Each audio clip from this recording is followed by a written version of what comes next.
The red wall. Oh my. Oh my. This is gonna be fascinating. Brand new.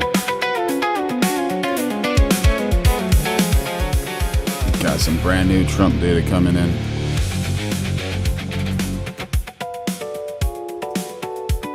Y'all excited for this one? I'm excited. Anytime Trump gets in front of a microphone, it's gonna be epic. Absolutely epic.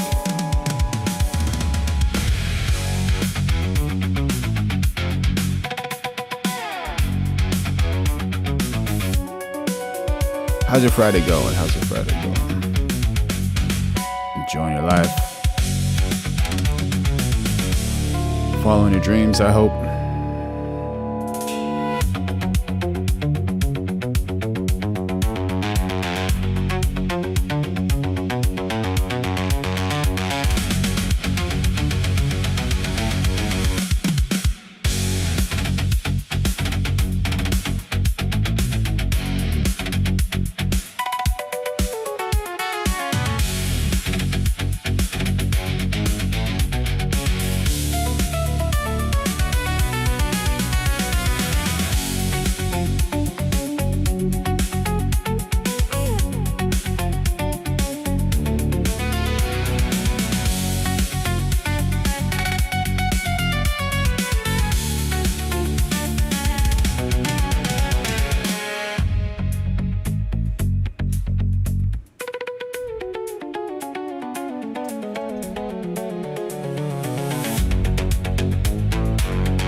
Thank you for your...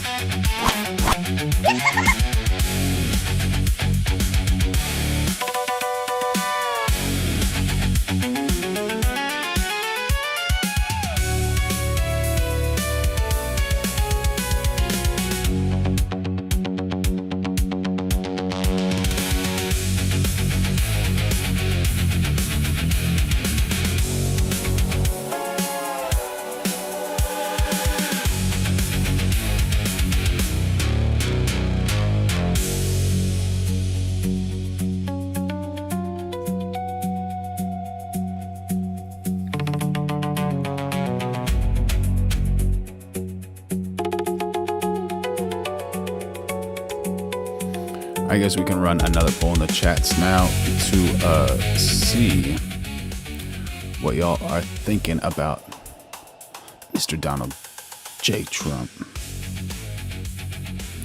Are you supporting or not supporting? And we're going live every single day of 2026, so make sure y'all like, subscribe, turn on those notifications. Become a member if you want. Stay in tune, because every single day of 2026, we're going live. All right.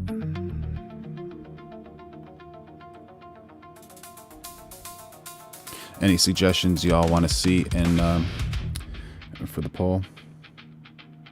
Captain Blackbird, we are back, brother. We are back. That's right. Thanks for joining on the chat.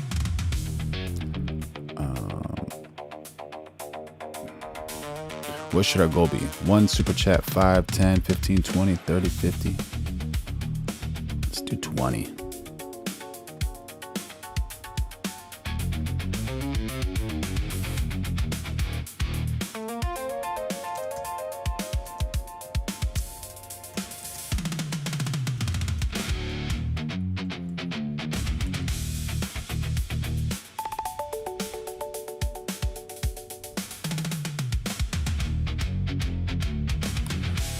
Hazel Pete says, thank you, Mr. President, for all you do.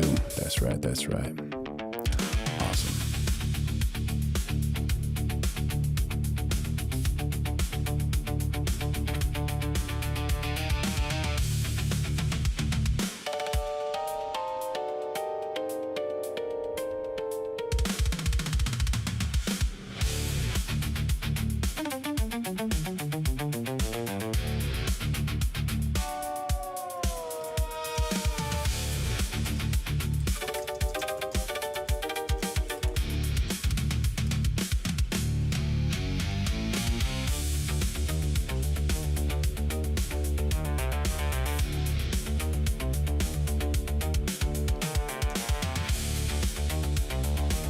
All right, so the poll is, do you support the President of the United States?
Build the red wall.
What do y'all think? Are we going to bring out the cat today, or the dog? The slapping cat, or the laughing dog? Do we have any numbers?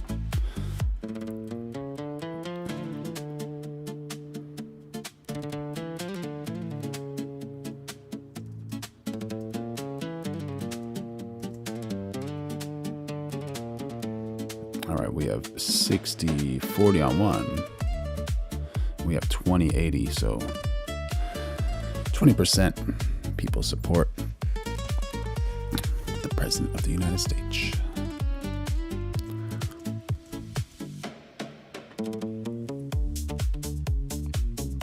No, I'm exciting. How many belly laughs are we going to have? Matthew David. I hope everything's going really well for you, bro. I hope it's all running through you extremely well. Thanks for letting us know.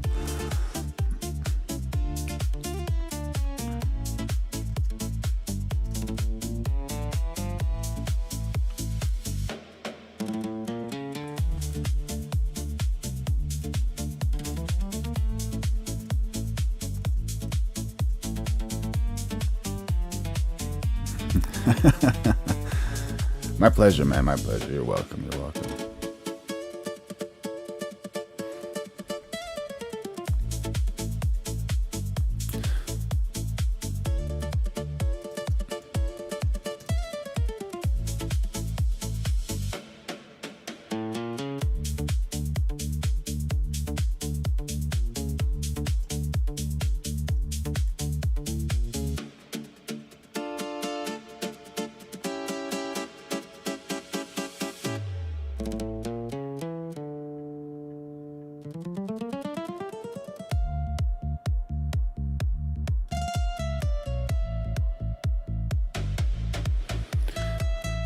So we got a message from Obaid saying, what's going on? So President Trump is going to be speaking live, allegedly. So we're here excited to see what he's going and ready to react and create some plans and hopefully find a way to find peace with all the situations that's happening in the world these days. So we're just waiting until he goes live. It's supposed to be live right now, but it's not.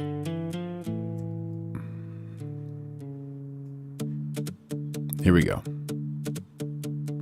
It's live. Ramparts we watched were so Okay. gallant, She's singing. and the rockets red glare. Little singing lady. He's coming to Islamabad. I'm waiting for him.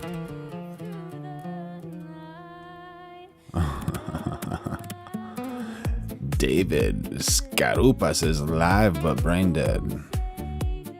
What do you mean by live but brain dead? What do you mean by that? What do you mean by that? Thank you for your chat. Thank you for jumping in.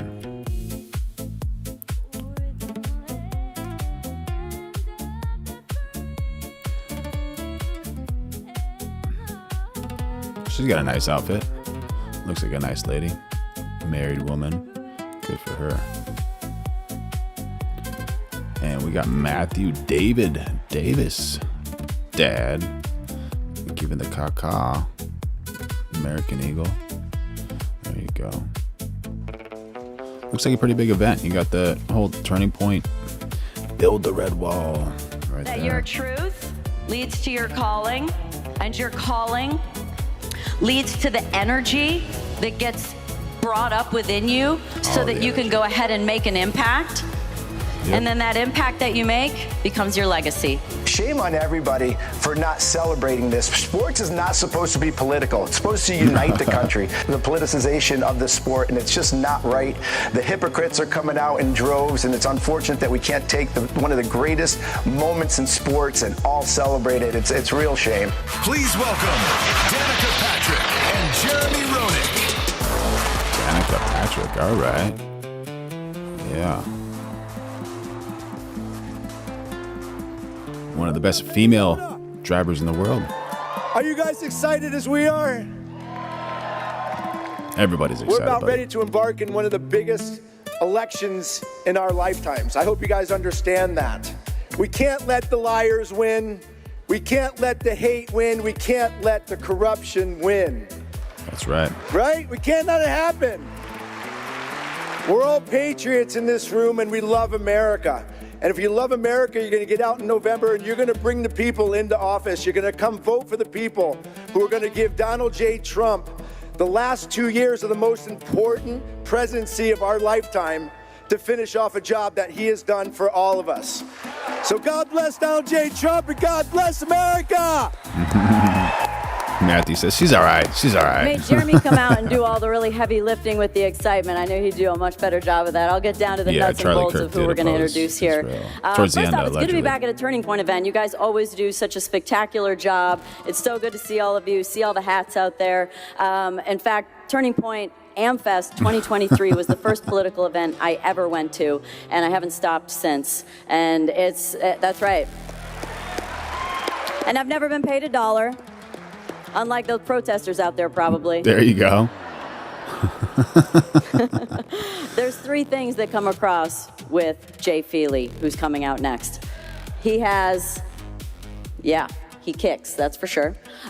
He has incredible dedication. As an athlete, we know that is the name of the game. It's a narrow focus. It's do whatever it takes. He has that. He has integrity. He's a good human attractive. being, good family man. The nuclear family is something that we need to encourage to bring back That's right. everywhere. He's a good back. human being. And family. he has faith. Appropriate to be here in a church today to say that, but he does. And he prayed about doing this very job that he's embarking on.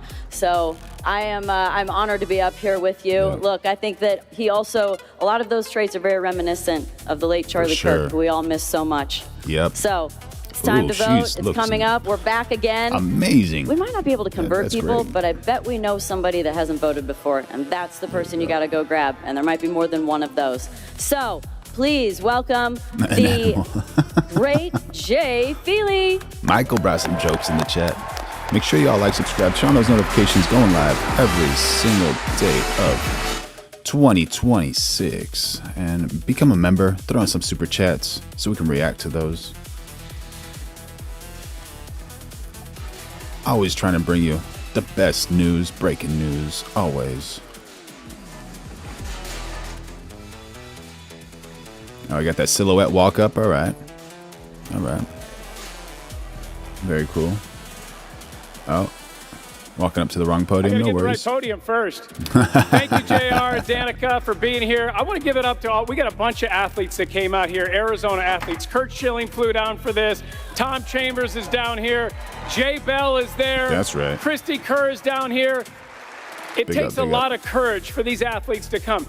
They don't gain anything. They lose things. They lose endorsements, but some things are worth more than money, worth more than promotions. You know, I saw that when I was in broadcasting as well. You know, when you stand up for the conservative beliefs that you believe in, it costs you something. It cost you guys something to come here and to stand up for what we believe in and to stand up for this president. That's why I decided to run for office, because we have to have people that are willing to get in the fight, to get off the sidelines and to get in the game and fight for the things that you believe in. You know, Rebecca and I, my wife who's down here, we prayed about it. We thought about it. The easy way for us was to continue. We were going to be empty nesters this year. We could have retired and not worried about anything and just truly enjoyed our life. But we felt a calling from God to step in and do what Charlie Kirk asked us to do, to stand up for your faith, to stand up for your foundations of what you believe in this country. You know, President Trump reached out and asked me to run for office a couple of times. You know, we've been friends for a number of years, going back to before he was in office, you know, and I wasn't ready to run a few years ago, but I was ready this year. And when he was shot, that was a big moment for me. And I think a lot of you probably asked yourself the same thing. Like, if our president is willing to take a bullet for us, he's willing to fight for us, what am I willing to do? Am I willing to stand up and fight?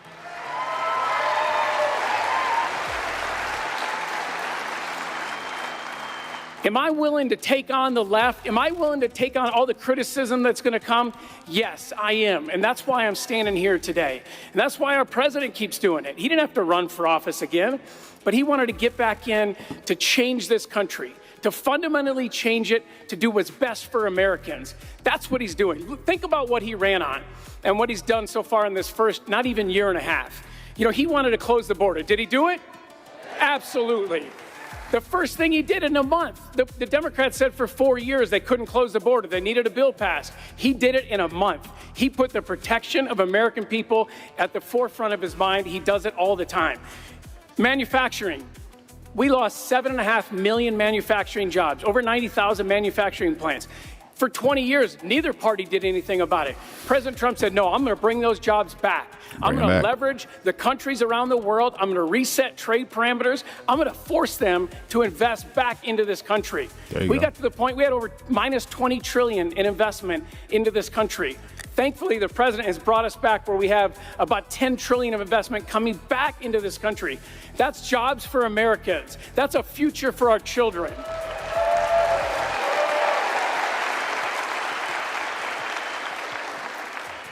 He wanted to get rid of men playing in women's sports. True. Men in women's locker rooms.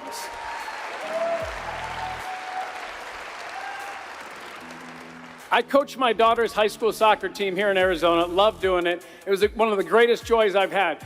I would never have let my girls go out there and compete against a man and put them in a situation where they could get hurt. You know, it's not fair that we've had so many Olympic medals taken away from women. That's the core of what we talk about when we talk about equal rights and giving women opportunity. Democrats want to take that away. They continually put the politics before the protection of Americans. And we have to stand up against that. We're the party of rational. They're the party of the absurd. We are the party of realism, getting things accomplished. They're the party of idealism. They like to talk about what they think they're going to do. Just look at Mondami. He announced yesterday that he was going to open his new grocery store, right? It only costs $30 million, and it's going to be done in 2029. That's socialism at its core. It wastes money, it gets people dependent on the government, and it doesn't accomplish things. So many things right now with the president. You know, they let it in think about this too. Abigail Spanberger, the governor of Virginia, she ran as a moderate. You're going to hear this a lot coming up in this election. She ran as a moderate. Now she's governing as an absolute liberal. They just passed a law that they're going to take the electoral votes in Virginia, not give them to the people of Virginia voted for. They're going to give them to whoever the popular vote is. So what's the Democrats' plan? Well, they let in 10 to 20 million illegals. You know, they want to try to win the presidency, the House and the Senate back. Then they are going to get rid of the filibuster. They're going to stack the Supreme Court. These are all things they've said they're going to do. And then they're going to give amnesty to those 10 to 20 million, and then they're going to have a voter bloc that can never be defeated. We have to stand up against that. We cannot allow that to happen. This election, the whole reason I'm running in this race, and the president asked me to run in CD1, and the reason he endorsed me is because this seat is so important. We have to keep this seat. There's 3 to 5 seats in the country that Democrats know we can go, we can try to flip, and if we flip those, then they're going to win the House. This seat is one of those. Juan Ciscomani's seat in Tucson is one of those. We have to make sure that we're supporting Juan and keep him in office. True.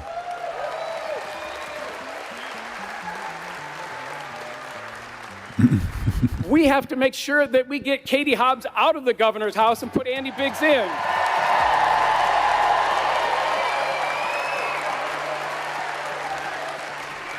We are a center-right state, and we need to get back to where we belong. It starts with us, though. We have to have the right people running, people that truly want to be the representative of their constituents, that want to go there to serve the people. That's why I wanted to get in office, not to enrich myself like so many people in Congress, but to serve the people of this state. You know, when I think about Charlie Kirk, and I think about his legacy, Rebecca and I were in the White House walking out as we found out about Charlie Kirk. And we were both gutted, like all of you were. She burst into tears, and we laid in bed that night. And she looked at me, she said, "Are you sure you want to do this?" And I said, "I have more resolve now than I ever have. I know God has put me at this place, at this time, for this reason."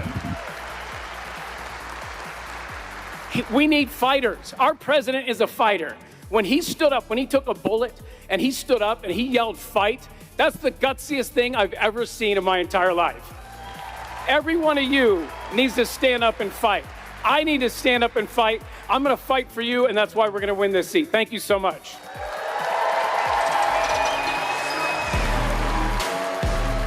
Yeah.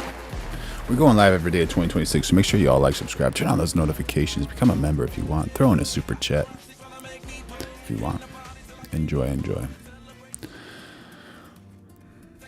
They definitely put some work into this. That's for sure. And just to imagine this is all inside the house of a warship. It's a little interesting to me, but who am I to say anything, honestly? We got some people in the chat. William Hills thinks he's a behind. He's a behind. Turning Point WrestleMania. We got TDS. Trump's diaper stinks. We got Gary Gilmore saying nobody wants you Republicans in Congress. Reaper saying the orange man bad. Is he all Democrat?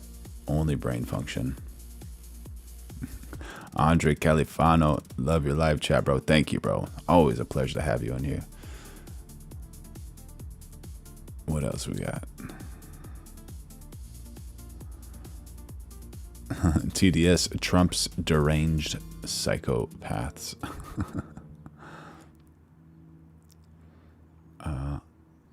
Oh, look at all the TDS in this live.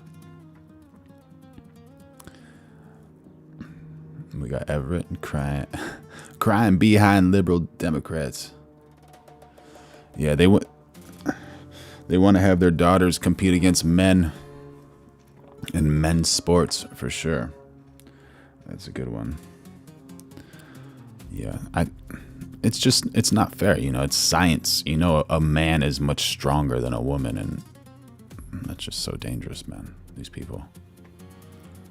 Who is this bootlicker? We got it from Isaiah Johnson. Thank you for joining in on the chat.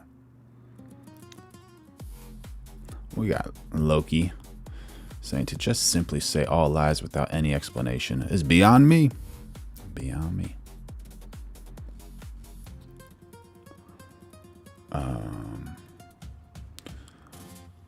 Art Fusi. Trump's going to turn Iran into a golf course. Oh my gosh, didn't hear that one yet. That's a funny one, man. That's a good one. That's a good one.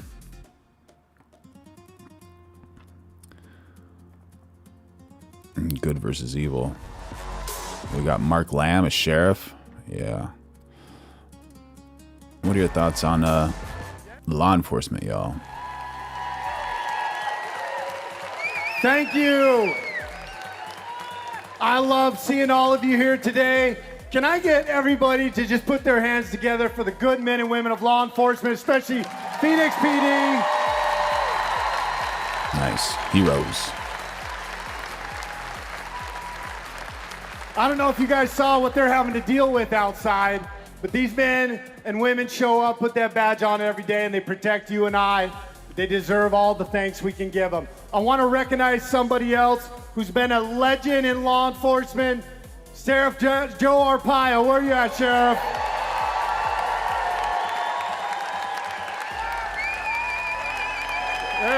There he is, up front there.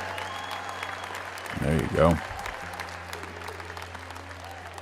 Sheriff Joe might be the guy that gets the most applause in this place, I think. Pro law, Folks, pro 10 law, years awesome. ago to this year, 10 years ago in 2016, we had a businessman come down the escalator. A man who wasn't a politician, a man who represented what the average American was thinking, who said the things what a lot of Americans were thinking, and he jumped into that political race, took all the political arrows, and what was the slogan that he used that really mobilized Americans across this country? Make America great, and also build the what? Build the wall. That man went into office, and immediately we saw the benefit of having a president who believed in border security and in building the wall. He got to work. He built that wall. And for 4 years, we had the best years in law enforcement that we had had as it relates to border security, drug trafficking, human trafficking. Unfortunately, that story changed in 2020. Boo is right. Boo is right. The Joe Biden administration came in, and immediately, overnight, we started seeing hundreds of thousands of people, tens of thousands, many thousand coming in a day, sometime exceeding 10,000 people a day. The majority of these men were military-age men from all over the world coming into this country. Many of them didn't love America. And we stood by as our government gave not only allowed them to come in, but rolled out the red carpet for people that broke our law and came into this country illegally. They stopped building the wall like President Trump had said, what was working. They immediately just gave up and started letting people in. Now what do we have? Crime against Americans. We have fraud from people that probably shouldn't be in this country. We have abuse of our Taylor, you got a bunch of friends in this chat right now. You're welcome here, buddy. On and on of the problems that precipitated by opening the border and by not finishing building the wall. We're not any different today, although we have a different proverbial wall. We have got to build a red wall in this state and in this country.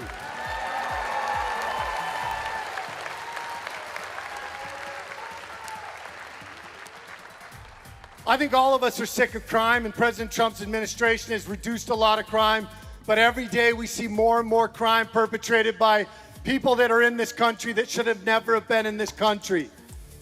The previous administration, folks, they let the wolves inside the house. And now we've got to do the best we can to get these wolves out of the house and build a wall so that this never happens again to America and the American people. As you know, I like history. So I was looking, what hit story could I tell from history talking about building a wall? And I found the story of Ticonderoga, which is a fort way back then. The English used it, conquered it against the French. And in 1775, two men, along with a lot of extra soldiers, Ethan Allen, not the furniture guy, and another guy who was a revered war hero at that time, Benedict Arnold. Right? We know him as the traitor, but before that he was a revered war hero. They took Ticonderoga back and held that fort for 2 years. But eventually we got weakened along there. We couldn't staff it. We didn't have enough watchmen on the tower of that fort. And in 1777, we lost that fort. It became inconsequential throughout the rest of the war. But that was how important having those walls and fortresses were. And eventually, we ended up losing it because we couldn't stand together. They didn't have enough people to stand together. We need now more than ever to build a red wall in this country, in this state. And that wall, the foundation of that wall, should be God and the Constitution. That is the foundation. There you go.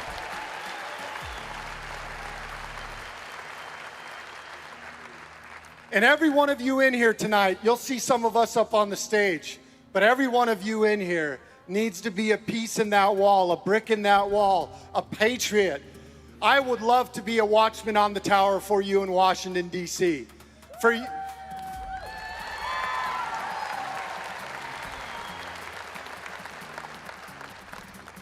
The sheriff can attest to this. People would say to me, I would critique the government, and people would say, well, Sheriff, you're the government. And I'd say, no, I am your county sheriff. My job is to protect you from the bad guys and from government overreach. I will take that same mentality to Washington, D.C. to protect you, the American people, from increasing government overreach. Yeah, having men and women play in the same football league would be devastating for women, Loki, for sure. You know me, you know my wife is much better than me. I tried to convince her to run for Congress. But I was getting ready today, and my wife and I were talking about things, and she brought up a quote. Yes, Santiago. And I love it, and I want to share with you today. She said, if not now, when? And if not you, who? War is peace. That's and everybody hilarious. that's going to walk up on this stage understands that now is the time. And you have to be part of it.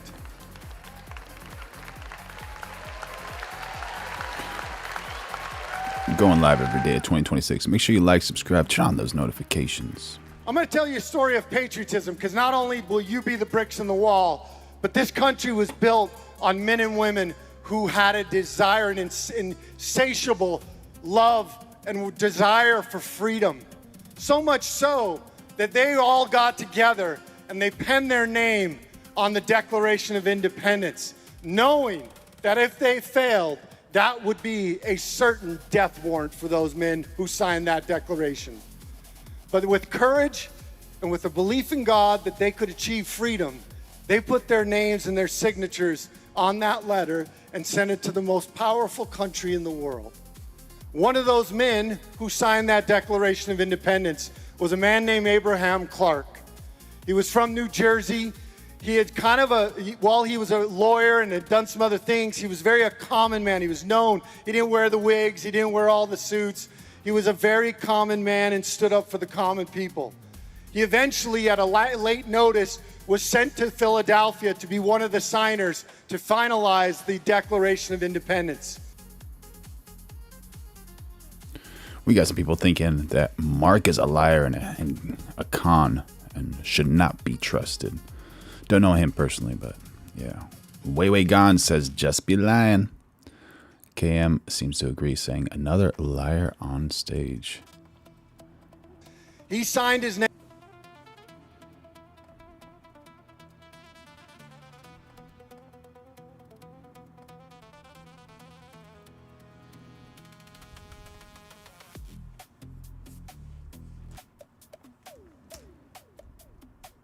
The Declaration of Independence.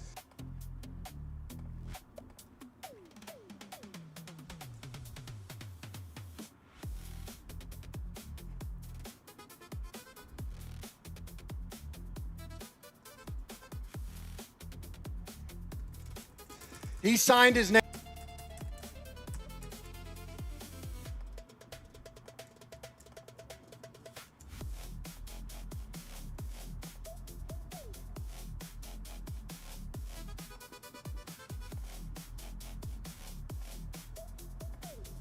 name on the deck.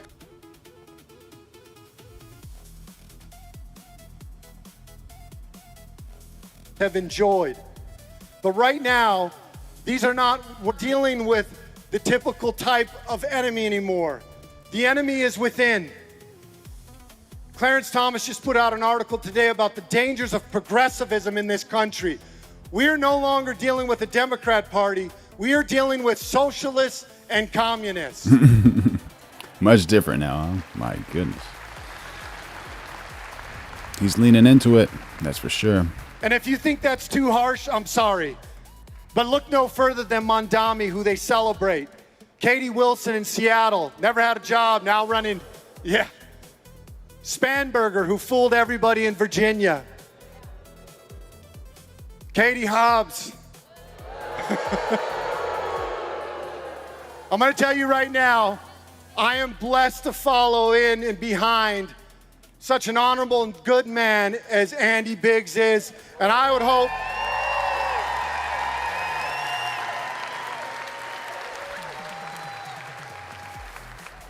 and when we talk about building this red wall, folks, we have to stand together. I can't put a brick in the wall and have another Republican come and take it out as soon as you put it in.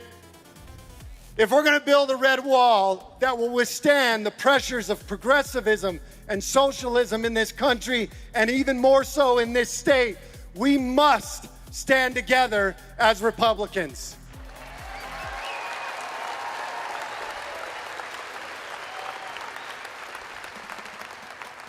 And even more important than that party is we must stand together as God-loving conservatives and constitutionally minded conservatives. There you go.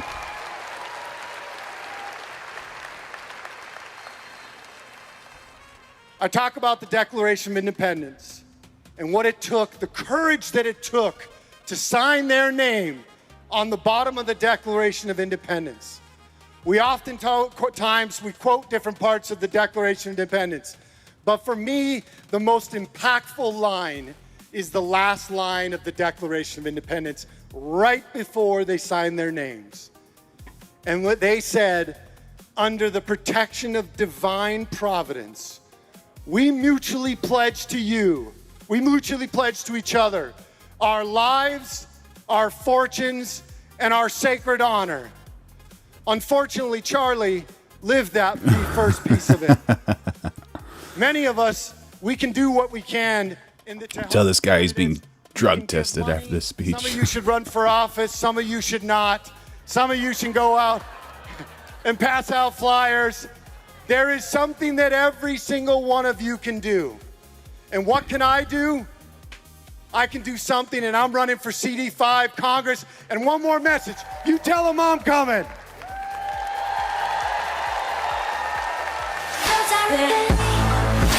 There you go. That's a speech for sure, man.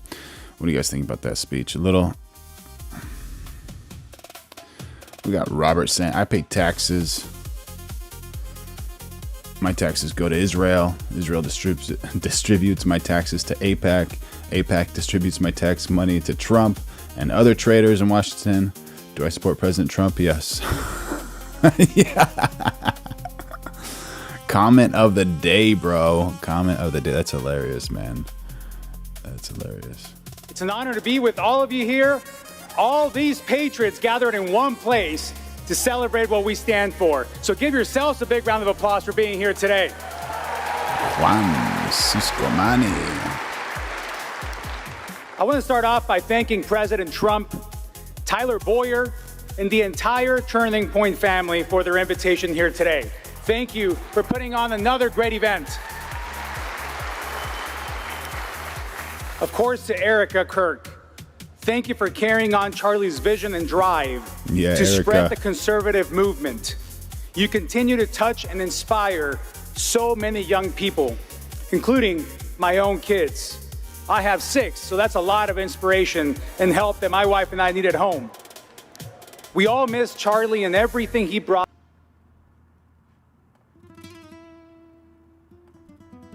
to this world, and we're grateful, Erica, for your strength to carry on.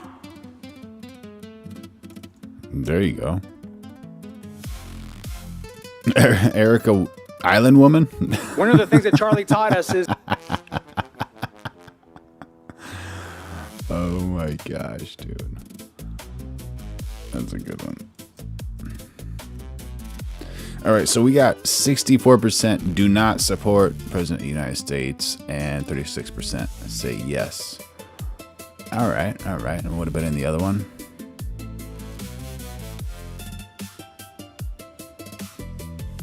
Strength to carry on. One of the things that Charlie taught...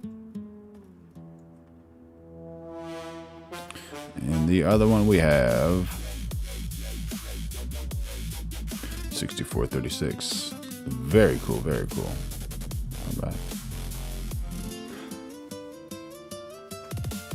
Marcy says, so him having 6 kids means she's more inspirational.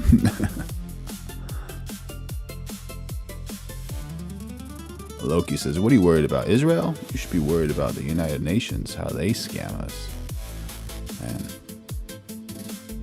And Jared saying, end the Island Man war. Just end it.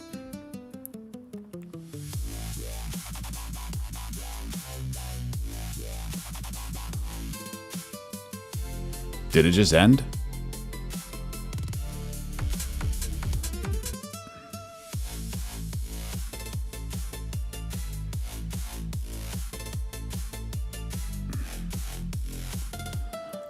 That thing just ended, man.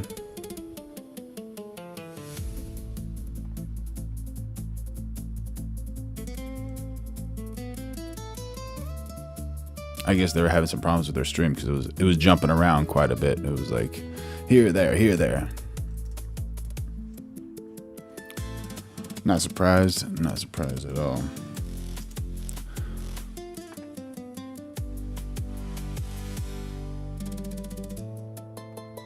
What do you guys think about the whole Charlie Kirk situation? That one's just so sad. So sad.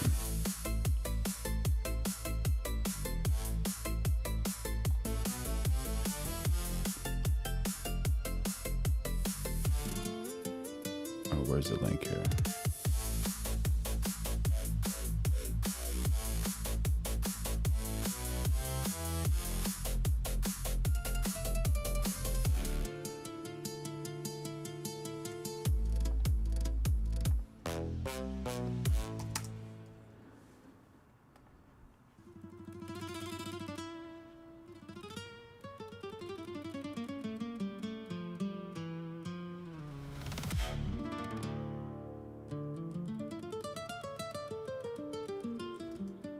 שוחחתי אתמול עם סגן הנשיא ג'יי די ונס. הוא צלצל.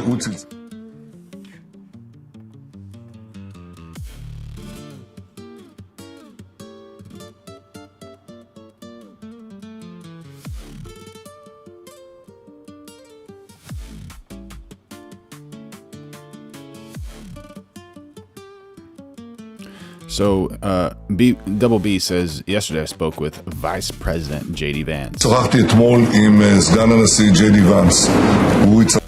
He called me from his plane.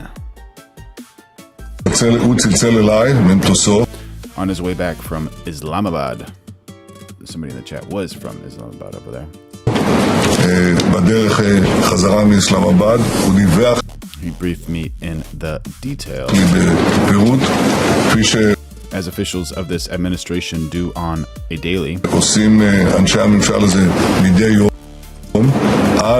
basis, about the developments and the negotiations in this case. The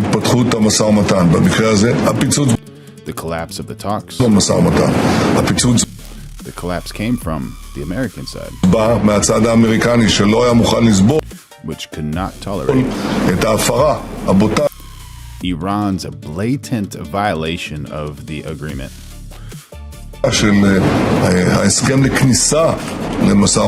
For entering negotiations. He also made it clear that the central issue on the table, from the perspective of President Trump and the United States, is the removal of all enriched material and ensuring that there will be no enrichment in the years ahead, which could be decades of no enrichment inside Iran.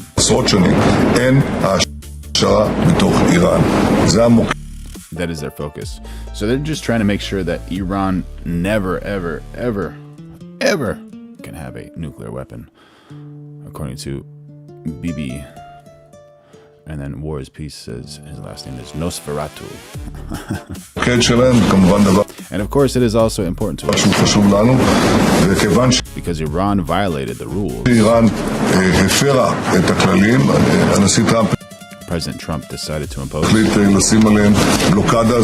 a naval blockade on them. We, of course, support this tough stance.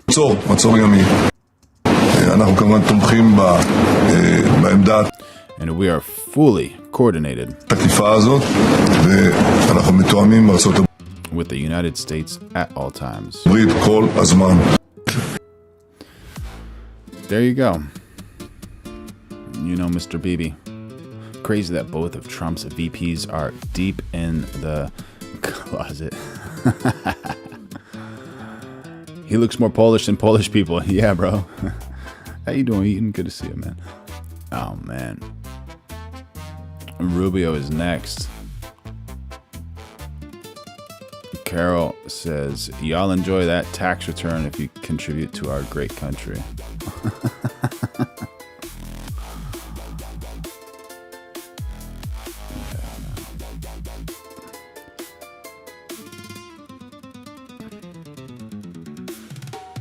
This is wild. Some people are pretty much against the state of Israel, but coming from Israel. It's a wild. So what brings you here today to support Palestinian rights? So these guys are evidently Jewish, allegedly, and they're supporting Palestine.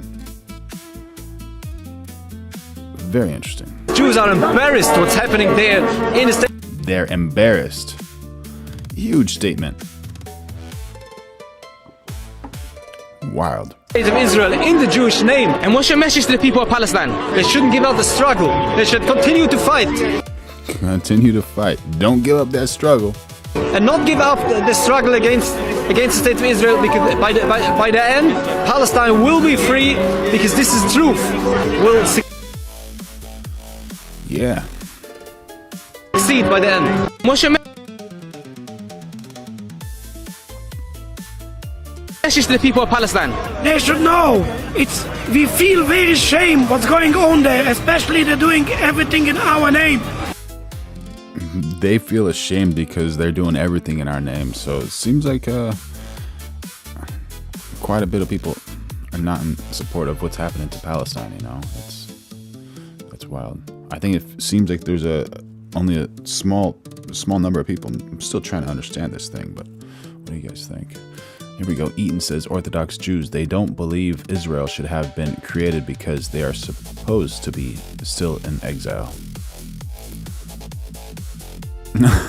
Pascal, I can't say that.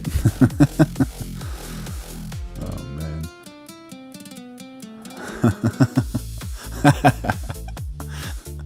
Oh my god. There you go. You got some support for Palestine. In the name of Jews, in the name of the Torah, in the name of God. It's so shameful. We are with you. You have to know. So wild that these guys are with Palestine, man. It seems like we almost have to make do we end that other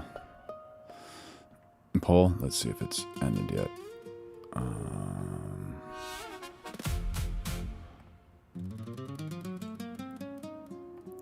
Let's see.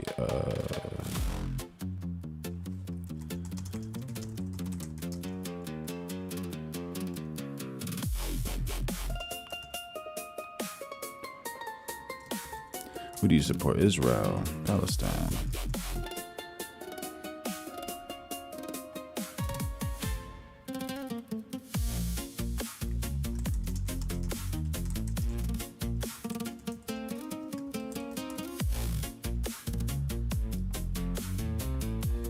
Zionists are strong, we are weak, but God is on our side. There you go. He says the Lord is on his side. Sometimes that's even more important, you know. One thing's for sure, the Lord sees. At the end of the day, the Palestinian flag will be on all Palestine, from the river to the sea. Man, huge statements. Very, very big statements.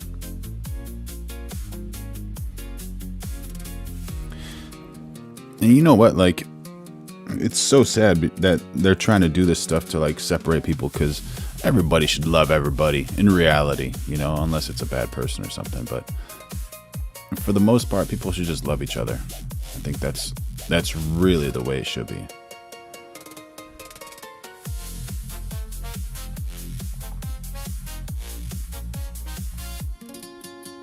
It's so sad that it's not that way.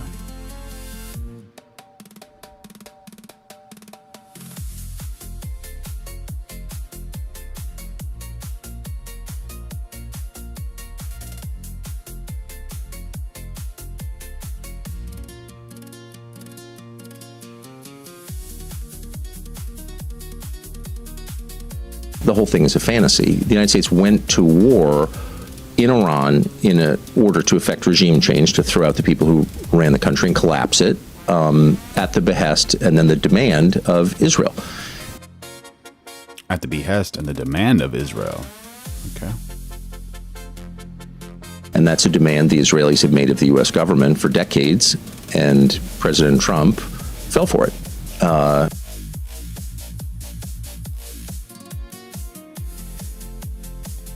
Seems like he didn't have a choice. Did it. And I think he recognized immediately that it was a mistake, and that it's very hard to extricate yourself from a war like this once it has begun. And I think the net effect, and the president himself has said this, is at best to leave the regime in place, give that regime control over commodities that flow through the straits at the eastern end of the Persian Gulf, in effect to make Iran much more powerful than it was on February 27th. You have been, until now really, a huge supporter of his. You wanted him elected, obviously, Yes. for a second term. Have you completely fallen out with him over this war then? Well, I haven't fallen out with him. I mean, I've known him for decades. I've always liked him. And I think anyone who spent time with him likes him. I feel sorry for him, as I do for all slaves. He is not free in this moment at all to do what he thinks is best for himself or his country. What do you mean? That's a big statement. He's like, no, he's not free. He's not free. No, he's not free. And we learned that yesterday when Donald Trump announced a ceasefire, clearly with relief, and made its terms, or most of its terms, public. And then that ceasefire ended within 2 hours because Israel intentionally violated the terms by... Tucker said a lot of times that he actually likes Trump. He's just kind of not happy with his position and what he's doing, but he's saying that he's not free. He doesn't really have a choice to do something else, you know. Attacking not just southern Lebanon, but the city of Beirut. So are you saying he's a slave to Benjamin Netanyahu? I don't think it's as simple as he's under the control of Netanyahu. Very smart. But, you could summarize it that way and you wouldn't be totally inaccurate. And again, we know this because the single biggest mistake Trump or any American president in my lifetime has made was going to war with Iran in an effort to change its regime. Man. In London, it's costing $130 in New York. We're bringing it down to $20, and they're going to go up to 20. So they're going from 10 to 20, which is a doubling. It's a doubling. That's a lot, but it's a doubling. But we're going down to 20. So we're going down, if you can do your own math, but it's 2,000%, 3,000%. It's pretty amazing. And the New York Times had a story about it, a small story, way in the back of the paper. It's the single biggest thing to happen with respect to drugs probably in 50 years. It's never been anything like this. In my first term, I was able to get drug prices down 0.25%. It's the first time in 28 years that they went down. 0.25%. I was so proud of myself. Now we're doing them 2,000%, 1,500%, 1,200%. That pill that sold for $130 will now be selling, as an example, for $20. Because the rest of the world took advantage of us. Without tariffs, I could have never done it. I called up the heads of the countries. As an example, France, I spoke to a very good man, President Macron of France, and I said, Emmanuel, you have to raise your drug prices. He said, no, we will not do that. I said, you have to. No. I said, no, I don't want to do that. Look, you're asking me for it to go to $10 to $20. You're going to come way down to 20. We don't want to do that. Now, in all fairness, no other president even tried. But if they did try, there was actually a fake story in stupid USA Today. I didn't even think they make it anymore. I haven't. But I saw a story where Biden was trying to do this. Biden never tried to do it. Biden didn't know he was alive. He never tried to do it. But they're taking it from $10 to $20. So he would say, and the other leader said the same thing. No, we won't do it. I said, no, you're going to do it 100%. They said, nope. We're not doing it. We're not going to double our price. Because, again, if you go from $10 to $20, they're doubling their price. We're coming down. All right, about 62% of the chat supports Palestine. Now, though, from $130 to $20, because we're going to get the lowest drug prices in the world. Whatever the lowest price is called favored nations. We're going to have the lowest price. So I said, no, you're going to. No, I will not do this. Politically, it's unacceptable. I said, Emmanuel, you're going to do it 100%. Please accept it now. Be nice. You're going to do it 100%. No, I will not. I said, yes, you are. He said, why do you keep telling me I am when I'm not? Because if you don't do it, I'm going to put a 25% tariff on everything France sells into the United States of America. And that's approximately 20 times more than I'm asking for with respect to drug prices. Make sure you all like, subscribe, turn on those notifications, going live every single day of 2026, and become a member if you want. We're developing the best community on the internet here. He said, I see. I agreed to do it. Every other country said the exact same thing. They all said, nope, I will not do it. I said, all right, on Monday morning, you'll have the 25% tariff, everything you sell. In the case of France, it was wine, champagne, cars, everything they sell. It's 25 to 30 times the price of what we're talking about, at 25%. Every single country agreed. And that was the big problem. The drug companies were difficult, but fine, because we have a certain control over the drug company. We got Merlin Rochester, 4555, saying, Donald Trump rules the world. Donald Trump is God. We had no control over these foreign nations. Phantom Films, at least he can finish the sentence. Biden couldn't say words well. That's right. That's absolutely accurate. Have you guys seen that little debate between Trump and Biden? That was the most funny thing in the world. So every single country has agreed to do this. So we will take that pill price down as an example. Talking about not just pills, we're talking about everything. We'll take it down from $130 a pill down to $20 a pill. And the rest of... What a businessman. What a businessman.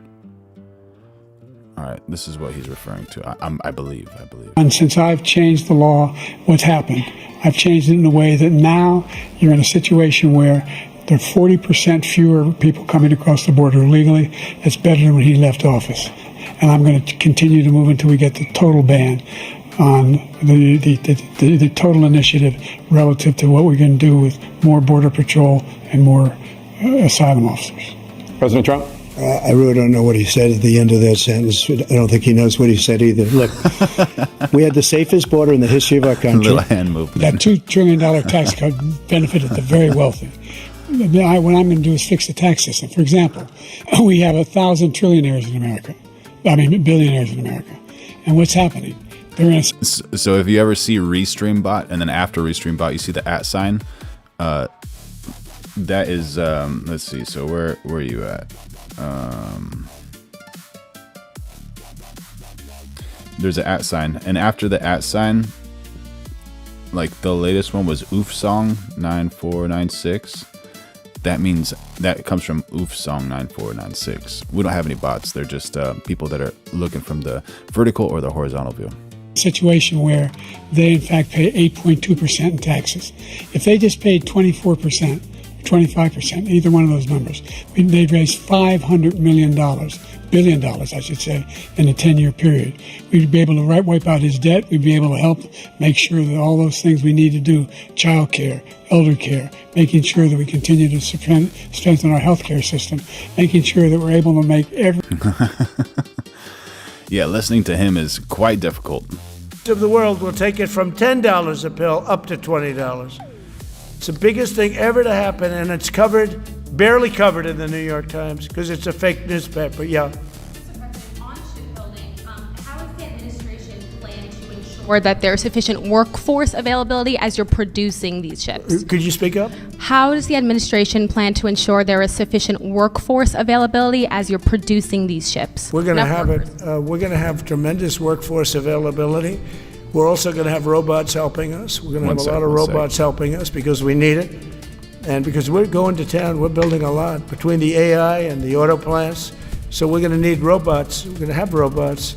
But that's going to help us. We're going to have tremendous workforce, and in order to operate you're always going to need people.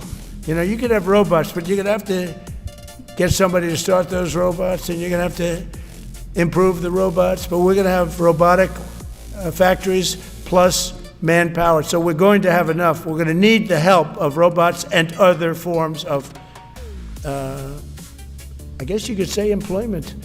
We're going to be employing a lot of artificial things, but the beauty is we're going to have more jobs than we've ever had. Just so you know, a number came out the other day. We have more jobs right now in the United States. More people are working right now in the United States than at any time in the history of our country. Think of that. Pretty amazing. So we'll have the help of, mechanical help, if you want to call it that, but we'll have tremendous employment. They'll be paid a lot of money. They'll do better than they ever did. Okay? Yeah. Some may have been expecting a different kind of announcement today, hearing your Secretary of War and Secretary of State here. You mentioned strikes on land in Venezuela more than 15 times, even now, just in your recent remarks. Why should Maduro take your threats seriously? And he can do whatever he wants. What's your end Maduro? game? What's your end game? There's no answer. He can do whatever he wants. I mean, we have a massive armada formed, the biggest we've ever had. Oh, he's talking about Maduro. Okay. And by far the biggest we've ever had in South America. He can do whatever he wants. It's all right. Whatever he wants to do. If he wants to do something, if he plays tough, it'll be the last time he's ever able to play tough. But they sent their prisoners into us. They sent people from jails, prisons. They sent people from mental institutions and insane asylums into the United States, just walked right in because Biden had an open border policy. What the Biden administration did to our country can never be forgotten. The beloved Biden.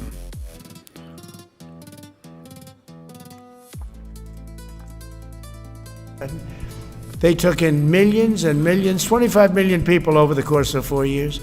Many of those people were murderers and drug dealers. Shouldn't be letting those people in here, I'll tell you that much. Other people as well. It's possible that I'm going to be called anti-Semitic from doing this video, and that's not true. I don't hate anybody. There's not one person in this world I hate, and you can't tell me I do. What is the point of having a platform if you're not going to do something that's absolutely necessary, which I believe this is? So what we're going to do is use very American principles, which is questioning the narrative, questioning our government, and questioning foreign governments. We're allowed to do that. People have died for that right, and people will continue to die to fight for that right. So this is to freedom of speech. This is to investigation. Now, folks, let's jump into the video.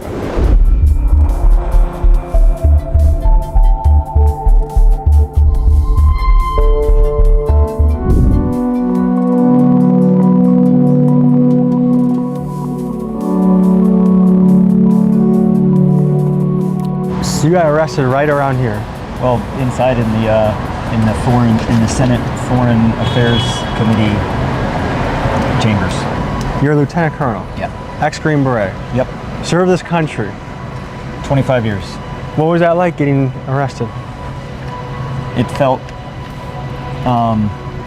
right. This is Anthony Aguilar. He served as a U.S. Special Forces soldier for over 20 years, and after the horrific things he witnessed as a mercenary manning the aid stations in Gaza, he has decided to come forth as a whistleblower, sounding the alarm for what he says are massive human rights violations. Here's what he had to say.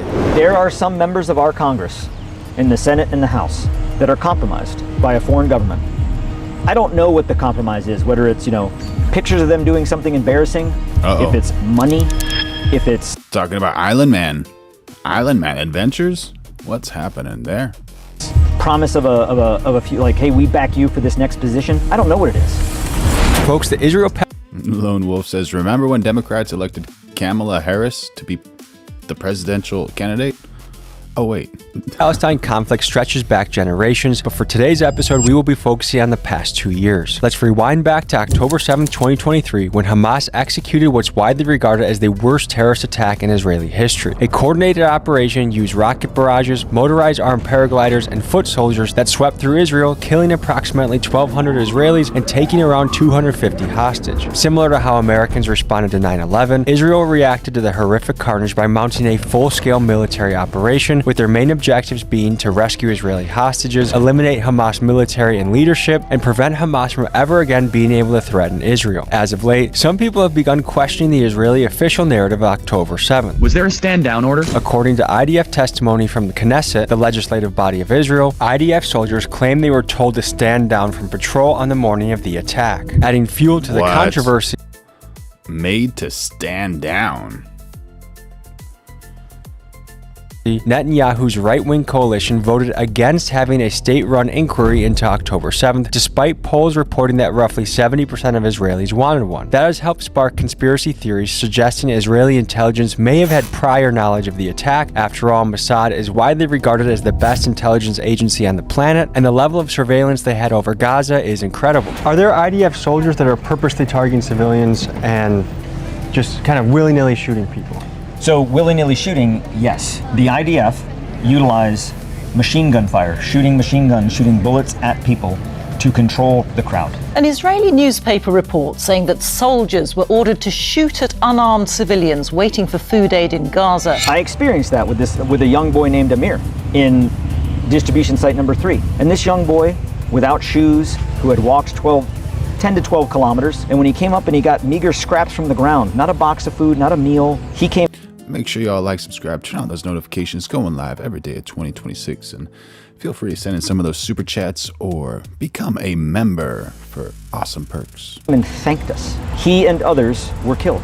The Gaza Humanitarian Foundation has come forward with a press release last week where they showed, oh, this young boy that Mr. Aguilar said he saw on this date, we scoured the earth and we found him, and here he is. The boy that they featured in that is not the boy that I saw on the 28th of May. So it's propaganda. It is propaganda. They are lying. Now, GHF, the organization running the aid station that Anthony worked with, came out with a statement refuting Anthony's testimony by poking holes in at least one aspect of his story. They say the kid that Anthony claimed had died, a little 8-year-old boy named Abdul, is actually alive and well, and they have video proof of it, and therefore we should believe none of Anthony's testimony. However, let's also share Anthony's side of the story. He would make the case that unfortunately the lead reporter investigating whether the kid was actually alive or not, Mohammed Salama, was killed in an airstrike by the IDF when the Nasser hospital was bombed live on camera multiple times. This horrific bombing of one of the Israeli strikes killed journalists in Gaza. last functioning hospitals in Gaza showed aid workers and journalists being killed. When asked about this,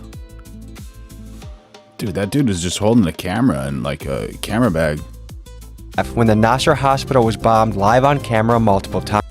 There you go. Got a camera, got a little boom mic, a little dead cat on top of that backpack. This horrific bombing of one of the last functioning dude, I'll buy that camera. Hospitals in Gaza. Just joking. Gaza showed that's so sad. Aid workers and journalists being killed. When asked about this, both our politicians and IDF soldier contacts maintained that the aid workers and journalists were Hamas. Here's the footage of the men who died in the airstrikes. Tell me in the comments if you think they are Hamas. So my name is Doron Kedar. I'm a sergeant major in the Israeli Defense Forces. today in reserves. This is Doran Cater. He is an IDF veteran of 20 years, and he is currently serving as a Special Forces reservist. He is the host of the Doran Cater podcast and a strong voice advocating for the Israeli perspective. Mainstream media is been taken over by extremist groups from the far left, wokeism, Islamist groups, socialist groups, Marxist groups. In my experience speaking with IDF soldiers and pro-Israeli politicians, there seems to be a common playbook when it comes to tackling any criticisms of Israel. In my conversations with these guys, I've been called an anti-Semite, a Jew hater, told I've been thinking like a Nazi, and even accused of bearing responsibility for the horrible attack recently in Manchester, simply for asking questions that I think most of us have. But folks, I am a lover of all people, Israelis included, and these smears will not stop me from questioning what I see. Most of what you see is either AI or footage used from Syria and or Iraq and or other countries. What do you think the true number of dead civilians is? That is probably looking more at maybe 20%, maybe 30%. By war standards, it's still pretty darn high, right? No, the opposite. What they will tell you is that Israel's ratio for civilian to combatant is actually much lower than the war in Afghanistan and Iraq. Basically, our ratio has been 1 combatant to maybe 2 civilians. The case Doran is making here is that the numbers out there that were allegedly leaked within Israel are actually false, and the civilian casualty rates are not so horrible, and that these numbers are fabricated by woke/Hamas influenced media. So we sat down with Dr. Aziz Rahman, a man in Milwaukee that actually volunteered at Nasser Hospital in Gaza for 2 weeks, and we hear what he saw boots on the ground. Dr. Aziz Rahman, I practice here in Wisconsin. War is Peace says Israel killed over 290 plus journalists since October 7th. Man, oh man. Too many. Yeah, I was in June 2025. I was in Gaza at Nasser Hospital, which is in Khan Yunis, which is in the south of Gaza. I probably saw thousands of patients. I probably treated hundreds of patients. I actually did surgeries myself on maybe 50 to 75 patients. The IDF commanders we spoke to said they are the most ethical army in the world, they're the most precise, that the minimal amount of civilian casualties are being expended with them. What would you say to that? That's complete bullshit.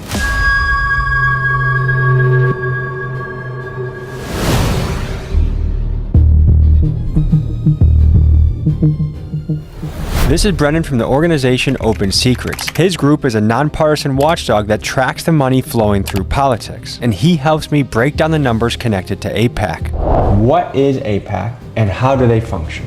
They make contributions to candidates. A traditional PAC Lone Wolf says when people throw on a journalist vest, they magically become journalists. are able to make contributions directly to candidates. They collect money from their members or other people who are interested in their cause and support their policies, and then they deliver it to the candidates. There are So under international humanitarian law, journalists are considered civilians and are protected against direct attacks. Intentionally targeting journalists or media equipment who are not directly participating in hostilities is considered a war crime. However, they may be casualties of lawful attacks if they are near military targets, and they lose protection if they engage in direct combat. Members of our Congress that are compromised. That is a fact. Those that are compromised because they get the backing of AIPAC and they get the backing of Israel, their voices are amplified. You can't fight against that propaganda machine. It's huge. So there's this Israeli commando I've been talking to, and I've talked on the phone with before, and he was going to consider doing an interview, and then he said it's pointless. Everyone just turning into an empire of Nazis pushed by Nick Fuentes, Kanye West, Candace Owens, and more. The first problem is that every American moron retard wants to talk about, and I even say this to people, it's always, oh, you're taking my tax money. Shut the f up, dude. You don't know where the f your tax money is. You wouldn't even know where your tax money is, where you don't even read any of the bills. You sign all the bills and then you want to pay more tax for gas. You want to do all this bullshit. But then when something big happens in the world, that's where my tax money is going. People want to pay more money on their gas bills, tax bills. I don't know anyone who wants to pay more taxes. Does anyone in the chat want to pay more taxes? What is this man speaking about? Come on, man. Shut the f up. Nobody knows where the f their tax money's going. Ian Carroll is one of the internet's top conspiracy analysts. His critics label him an Don't tell me that was Ian who said that. Semite spreading false information about Israel, but to others he is a fearless journalist that speaks on what some perceive as an extremely strong Zionist pressure on our government. Here's what he had to say. There are 100 U.S. senators. 100. Last year, 93 out of 100 U.S. senators were people whose campaigns had been funded by Israel, AIPAC, and the Israel lobby. 93 out of 100 U.S. senators were taking money from a group that 93 out of 100? 93%. Yeah, dude. Ian Carroll's awesome, bro. Awesome. Represents a foreign government. But 93%, that's so much, man. That means only 7% are not accepting money. Foreign interests in order to operate our government on behalf of someone else. Yeah. And they all work here in this building. This is Representative Ro Khanna from California, and he does not take AIPAC money according to the website Track AIPAC. Here's what he had to say. It's too much. I mean, it's too much. All these super PACs and PACs are too much. I don't take a dime of PAC money, lobbyist money, since I've been in Congress. And I don't believe in super PACs. And so since I've been in Congress. So I can vote my conscience. But if you have people who have a particular point of view, in AIPAC's case, they're basically whatever Netanyahu does is right. That's their point of view. And they're saying, okay, if you don't take that view, we may come after you. We may have millions of dollars spent against you. Now, ask any American content creator what the scariest subject to cover is, and the answer is Israel. Even YouTubers I know who support Israel say their channels were shadow banned for months after covering them. And folks, the plot around free speech thickens. News just broke that Larry Ellison, co-founder of Oracle, will be buying TikTok, a platform where young people... Yeah, man. And y'all saw what happened to TikTok. TikTok is not the same. It's not even close to the same, because after Larry got involved, it went downhill, man. It went downhill.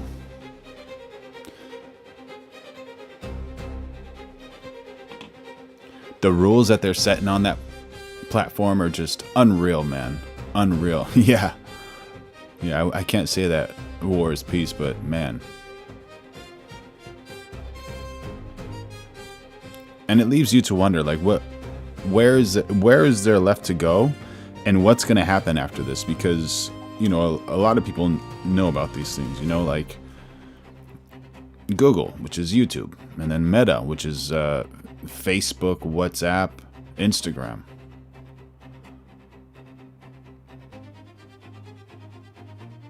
The other platforms, what is it? Rumble. Rumble's one of them that's allegedly not attached. You have X by Elon Musk. You know, one of the greatest pictures on earth was him walking into a building that he recently purchased with a sink in between his hands. Reason being, let that sink in. He's letting that sink in. And people even say he might be compromised, but that man is wild. I don't know. But in a way, everyone is, but TikTok definitely went downhill after that. Allegedly, according to a lot of people. People can freely exchange unfiltered ideas. No Israel. Absolutely. The internet is. Israel connection here, right? Wrong. Ellison is one of the IDF's largest private donors, giving the army tens of millions of dollars through Friends of the IDF, a nonprofit that brands itself as a non-political. Wait a minute. Ellison is the single biggest donor to the IDF, but makes 95% of his money in America, taking good, more American tax dollars. Non-military organization, but somehow also is the official U.S. partner of Israel's soldiers. Is it hard to trace who's getting money from AIPAC and how much? It's pretty straightforward. You can tell, you know, if their PAC makes a contribution to a candidate must report that and must report where it came from. Can we see some of the numbers, like to what level AIPAC is funding our politicians? AIPAC would fall under a what we call ideology single issue. So these are, groups that are focused in on particular issues. So this is the top contributors for 2023, 2024. Yes. So it's fair to say that actually the left was much more heavily funded across the board, and that if you break it down further to AIPAC, it was about, what is that, 25 million to the Democrats and about 17 million to the Republicans.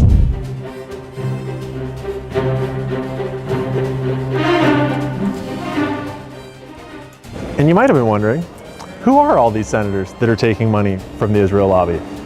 Well, if you wanted a list of all-timers, our boy Joe Biden would be at the very top with 4.2 million during his career. But you'd also find Hillary Clinton, 2.3 million. You'd find Kamala Harris, 2.3 million. You might think, oh, Trump's not on there.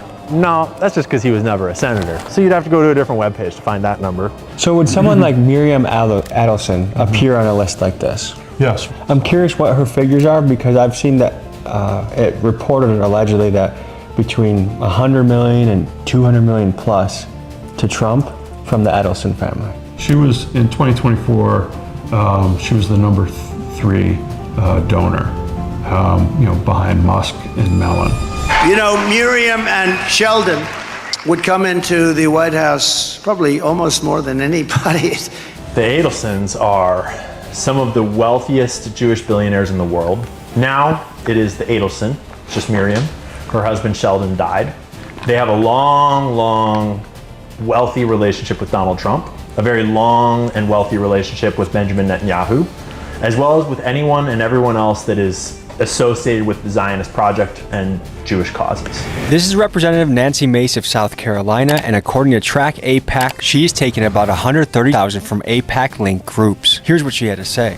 No, compared to your colleagues, you're minimal. Am I low? Yes, Okay. which is good. Do you think Americans have a right to fear that AIPAC is too powerful, and that some people would say that it feels like we're almost controlled by Israel? No, we're not. And you can't buy votes, okay, when you're up here legislating. She's not a liar. Come on, look, she's wearing red. She's a female.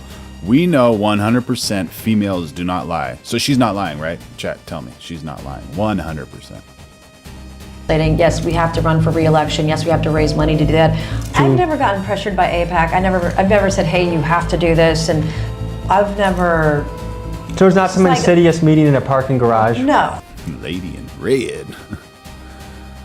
Let your 10 says cash rules everything around me. Where a guy with an AIPAC hat comes to you. Would definitely not accept money from anyone threatening me. And that's just not a thing. Is she married? So it's not some insidious meeting in a parking garage where a guy with an AIPAC hat comes to you. Would definitely not accept money from anyone threatening me. And that's just not a thing.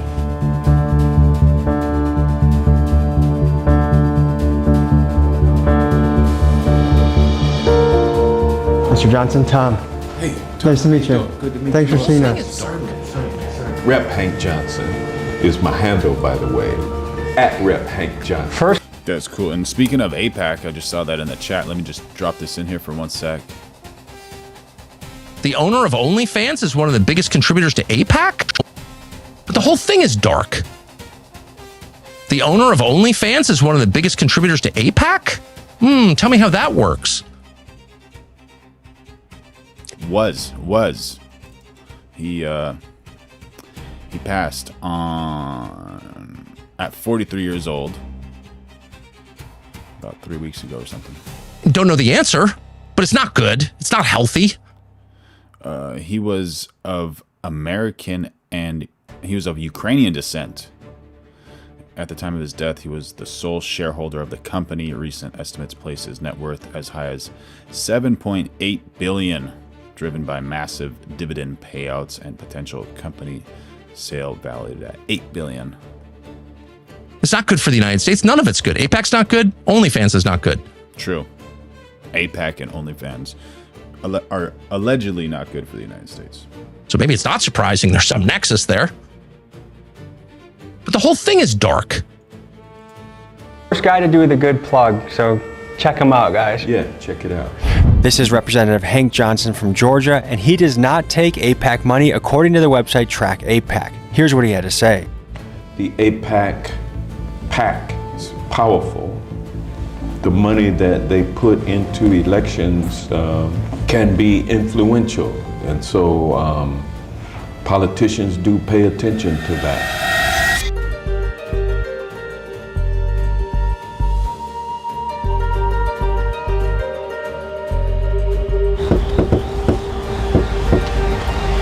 Hey there. Hello. How are you? Come on in. By the way, we're going live every single day of 2026, so make sure you like, subscribe, turn on those notifications, become a member if you want to help the channel. Throw in some super chats if you want. Good. How you doing? Good. Nice to meet you. Tommy. Tommy. How are you? Medea. Medea Benjamin is a Jewish woman who has been to Israel and once considered herself proud of Israel until her conscience forced her to stand against it. She's the leader of activist group Code Pink, and she's made it her mission to call out U.S. politicians for taking AIPAC money and enabling the destruction in Gaza. Dang. Here's what she had to say. Would it be your impression that many of our politicians are under Israeli influence? That's such a mild way to put it.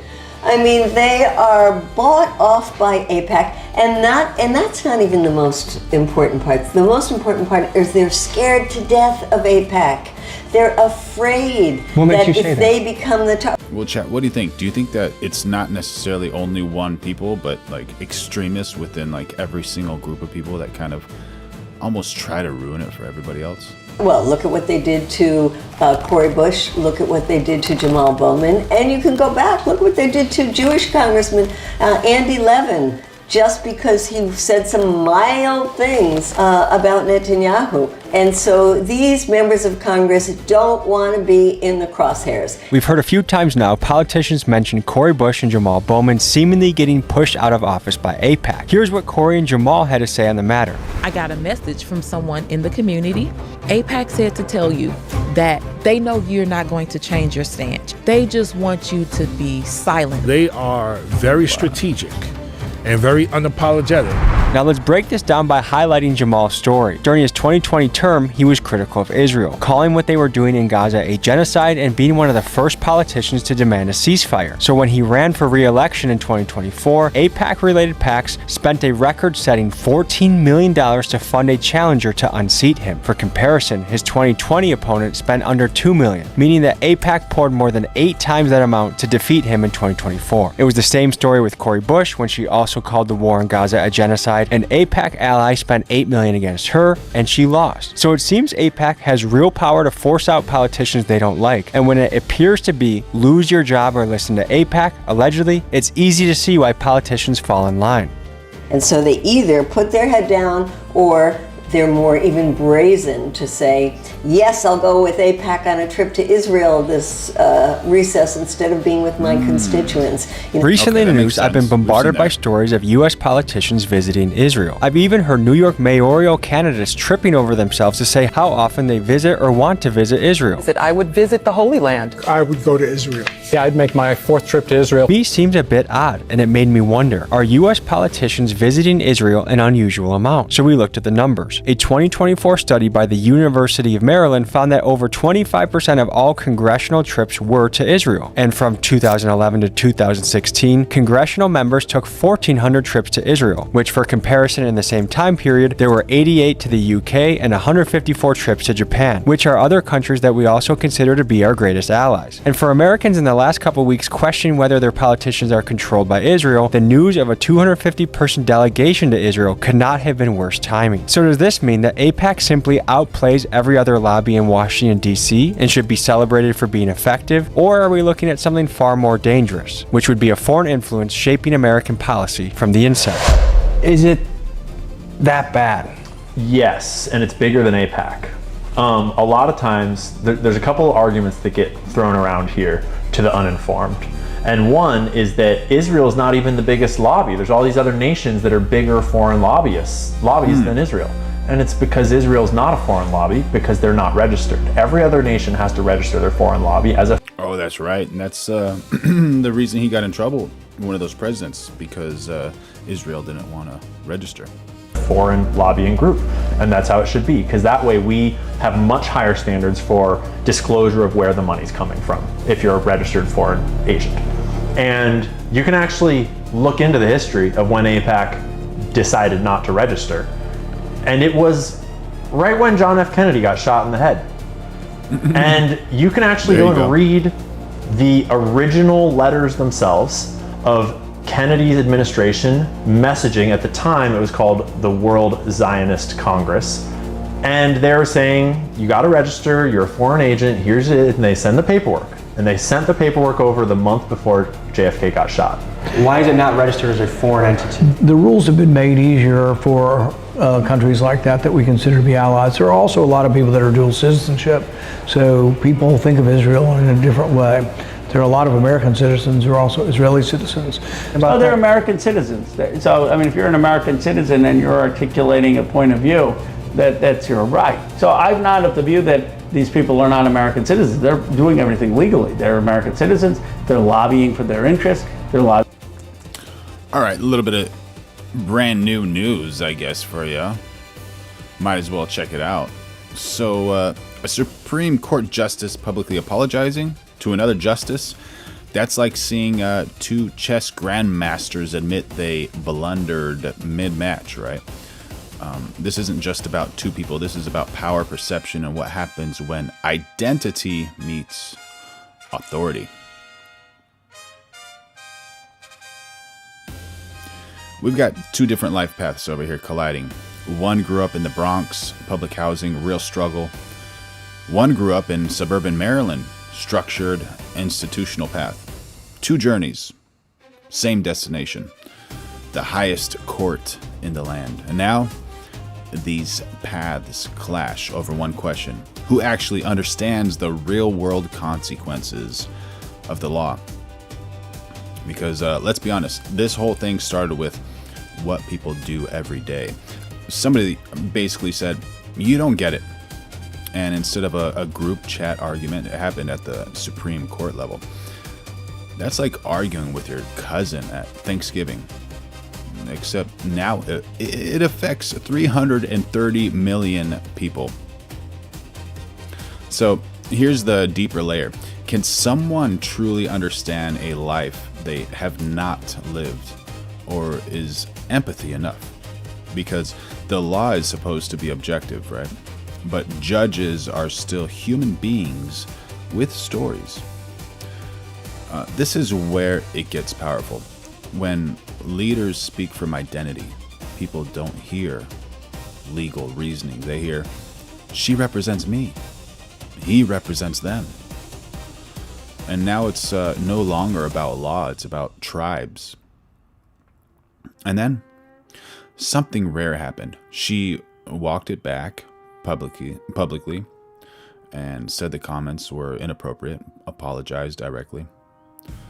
That almost never happens at that level. So, what does this actually tell us? Not weakness. It tells us even the most powerful voices can overstep.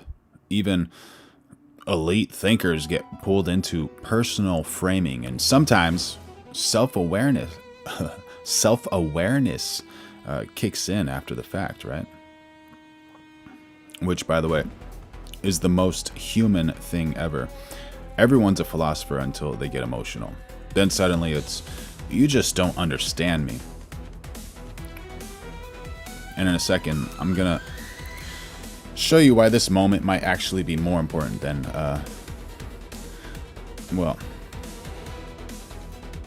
I don't know. So I guess it's not really about picking sides, right? This is more about understanding something deeper. Power does not remove humanity. It amplifies it. So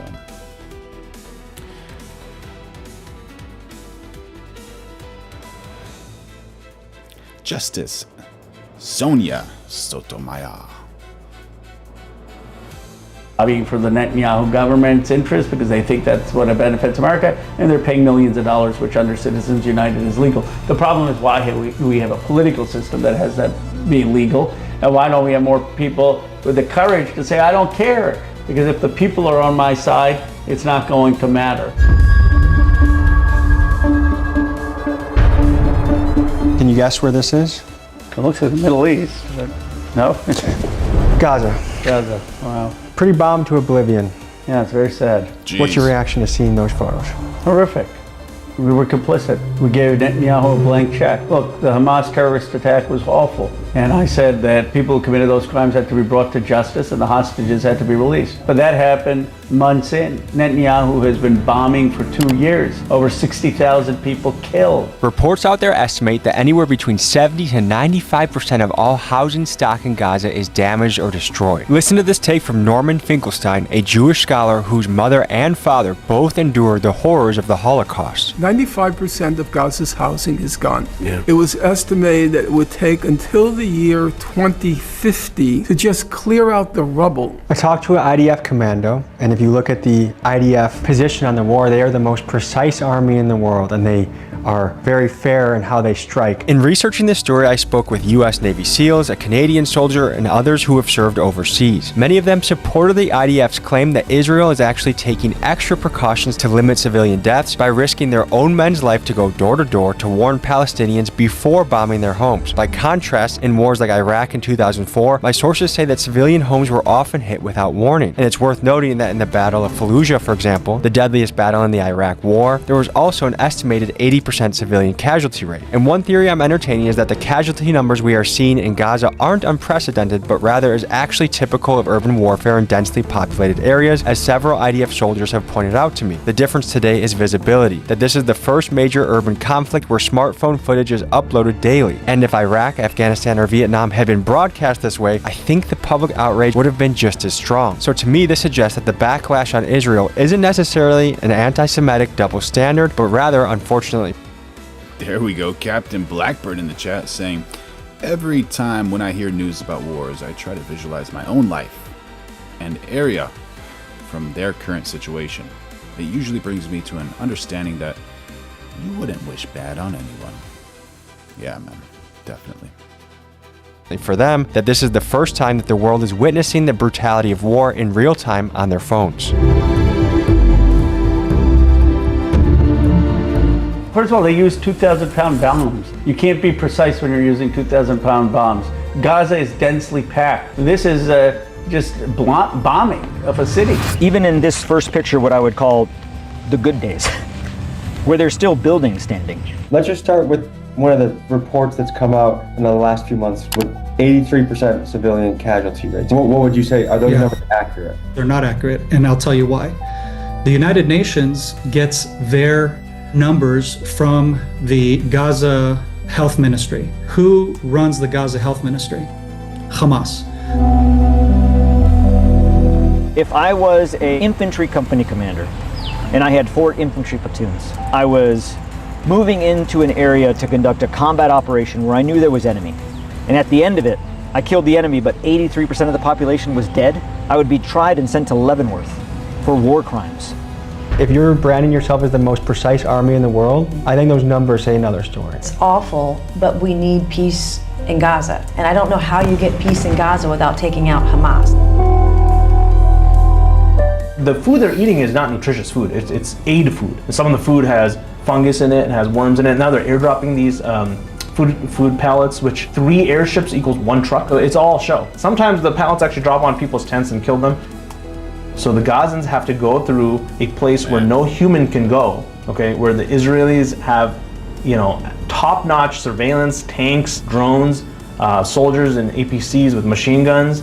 They have to walk through these corridors that kind of cordon them off like cattle to the 8th point. Now you have American mercenaries with machine guns and grenades and tear gas and whatnot watching them. For every, for example, 10,000 people, there's only 1,000 pallets of food. So there's this fight to see who can get the food first. The Juice dropping some words in the chat, man. And then they have to get corralled through this exit, which is just like cattle, right? Exit on the way back out, and on the way back out, the Israelis and the Americans shoot over their heads to coral them out quicker. Americans are shooting too? Yeah. That Hamas has taken that money. We know that for 50 to 60% of every dime that's gone to humanitarian aid in Gaza has gotten into the hands of Hamas. So yeah, starvation is absolutely real. You just brought up Hamas and then she just started talking about it. Last week, they even went to a point further than starvation. Yeah, that's horrible. They're getting treated like cattle. Unreal, man. Starvation called famine, worst food hunger you can get into.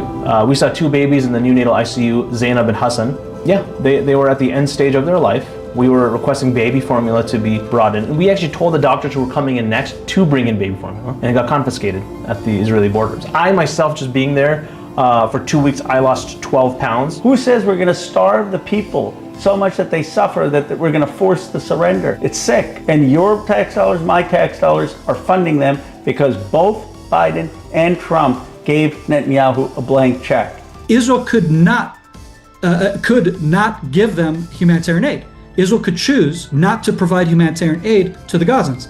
Did you know that that the United States did not provide humanitarian aid in Afghanistan or Iraq? How many kids did you come across with bullet holes or bomb residue? Yeah, so again, I don't know the exact number. For every 100 patients, I would say 10 to 15 were kids, 10 to 15 were women, and then you have 10 to 15 elderly / handicapped, and then the rest men. Almost the very young men, just past 18 years old, who are just the strongest person in their family, and they were tasked to go get the food, the aid at these GHF sites, the Gaza Humanitarian Foundation, and they're supposed to walk kilometers in the heat with their sandals or they're barefoot, and they're the ones who are supposed to go get it, and they're shot. Take a look at the writing in blue. Wow.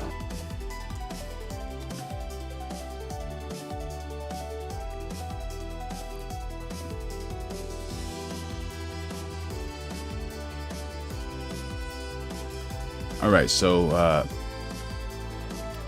the prosecutor just stepped back from the case. You've got an investigation targeting John O'Brennan, and right in the middle of it, a senior prosecutor pulls out. Why? Concerns the case might not actually hold up. That's like a chef walking out mid-meal saying, yeah, this dish ain't cooking. Because here's the truth. Power can push a case forward, but evidence decides if it survives. And when insiders hesitate, that's not noise. That is a signal. Kind of like the director of counterterrorism. He was hesitating. He walked it directly away from his post. So, yeah, pressure can start a case. Only proof can finish it.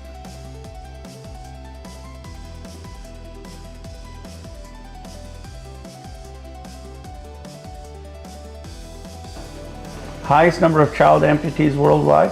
I mean, it's just sickening that we're doing this to kids. What crime did they commit? These are crimes, and there needs to be accountability.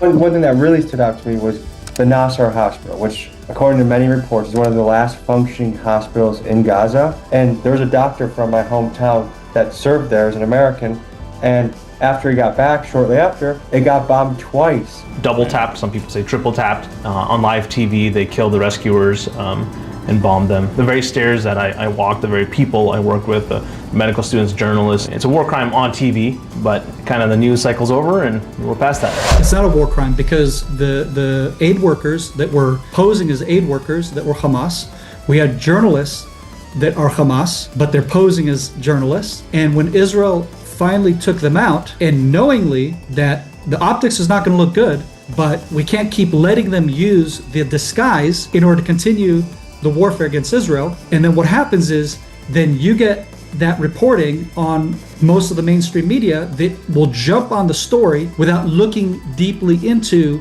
the facts on the ground and discovering, oh, that guy was a Hamas person. IDF soldiers often call themselves part of the most ethical army in the world. But would the most ethical army be linked to killing over 240 journalists? According to the UN Human Rights Office, 242 journalists have been killed in Gaza, making this the deadliest war for journalists to cover in history. The most common defense I hear from IDF soldiers is the journalists were Hamas. I do know that Hamas would have their weapons depots under hospitals. They put citizens at risk. Let me ask you about this. Listen, let's just establish some reality, okay? I don't want to get steamrolled again. If you were in a restaurant with your entire... I'm not steamrolling you. A little bit. If you were in a... You just tried to do it again, dude. What do you mean you're not steamrolling them? Restaurant with your entire family, and there was one terrorist in there, would it be acceptable for anyone to bomb that restaurant to kill the terrorist if they also killed your innocent family? Is that ever an acceptable answer? So war is hell, which is why you want to avoid it. Okay? The only way you end war is you have to defeat the enemy. To say that they're using civilian grounds, I think is an excuse to invade these areas, to bomb these areas, to level these areas, to get rid of the buildings, to eventually have their plan of occupation and settlement and eradication of the Palestinian people. Do you think Benjamin Netanyahu is guilty of war crimes? I think that there's definitely been war crimes committed in Gaza, and that he's the prime minister. But again, the legal determinations the International Court of Justice is going to do, and there should be a court and there should be a process. Every other home in Gaza has like stuff like this. This was gift wrapped in a house in Gaza. We found like hundreds of these, and this is like Hamas terrorist, right? T-shirt, okay? This is like what the kids wear for their summer camps in Gaza, right? Wow. And this is recruiting, yeah? So their summer camp is recruiting for terrorism. Every home had an affiliation for one of the terrorist groups. Who's the masterminds behind all these groups? This right here, the Muslim Brotherhood. It's easy to label Hamas as terrorists, and they've undoubtedly committed terroristic acts. But let's ask ourselves honestly, what makes a man grow up to hate another country? Because I don't think the Taliban despise Americans simply because we had freedom, but rather because we bombed and occupied. That's so wild that they're doing that to children, allegedly, but also, given the situation, it's tough, man. How do you find like the right and wrong people here? Occupied their homeland for decades. After all, they occupied their homeland for decades. A freedom fighter only exists when someone feels they have no freedom. And when you look at the reality that Palestinians have faced for several decades, blockades, military checkpoints, homes demolished or taken by Israeli settlers, electricity and water being cut off, and entire generations growing up under occupation, is it really surprising that resistance movements would form? And furthermore, one could argue Israel indirectly propped up Hamas to encourage division in the country and prevent the more reasonable and democratic PLO from uniting the Palestinians. Now, this does not in any way excuse the innocent Israelis dying in the horrific October 7th attacks, but as an American who regrets what my country did in the Middle East since 2001, I do think this context is important to consider. You got to spend some time with IDF soldiers. I did. Did you feel they conducted themselves professionally, or did you feel like they had a callous attitude towards killing? I felt they had a very, I would call it an inhumane approach to killing. When I first got into Gaza on the 24th of May, I was at site number 1, and an IDF infantry squad was moving past the area. He was like, "Hey," and he spoke in a Boston accent. I was like, "Oh, you're Israeli?" And he was like, "Oh, I'm from Boston. I'm here serving in the IDF." An American serving in the IDF.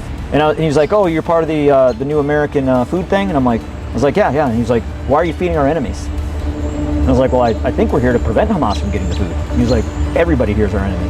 What Anthony is pointing out is a little unsettling. There are Americans, not dual citizens, who go to Israel to serve in the IDF. I've personally spoken with 3 of them. And folks, to be precise, these guys are not acting as paid mercenaries. They are enlisting as soldiers in the IDF. Now, I can understand a Jewish American having a profound emotional tie to Israel, a nation central to their heritage, faith, and identity. But let's flip the perspective. Imagine Americans taking leave from their jobs in Boston or California, traveling to China to become Chinese soldiers and fight under the Chinese flag for a few weeks, then returning home to resume their American lives. Would that strike you as odd? To me, it raises serious questions. Like, if these Americans are willing to fight for Israel, but not in the United States military, where does their loyalty truly lie? Because a lot of people are saying we're committing genocide, right?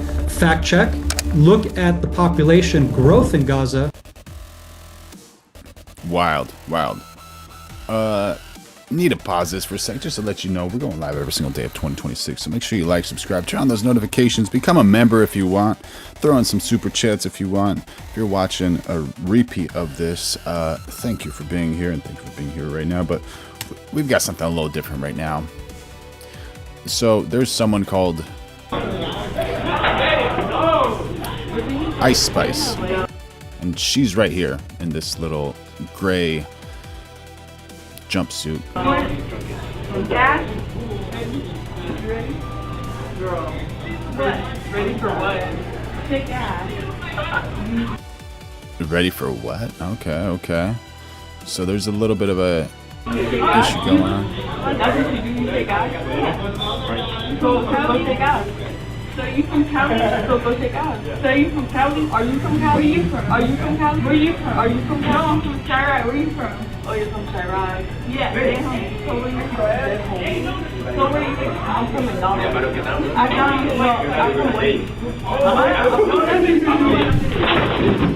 from Oh, she just gave a little slap. Here, let me, where did she say she's from? Where did she say?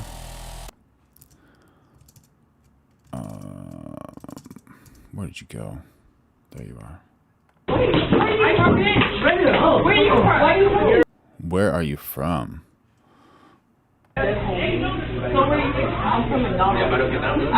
She's saying she's from McDonald's. Oh, she just scratched her face. Oh, she slips. Little twist of an ankle right there. Look at her right ankle. Damn. Dude, what you stop walking on the tables for, man? This, you gotta watch this girl in the red. She gets like sucker pushed. Which is wild. Boom! Hit the table.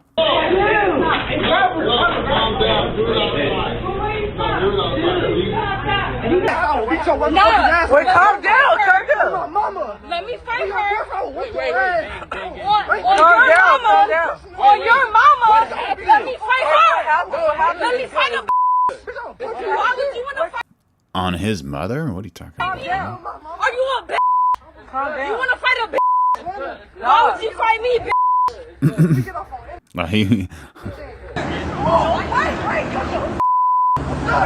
Out in the streets.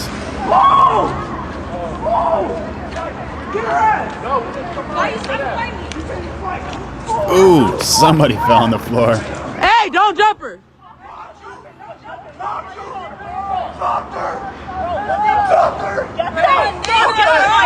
Hey, don't push him though. Don't push him though. Don't push him because he can't hit you the back. Don't push him. Calm down. All right, but calm down. That dude just hit her in the face.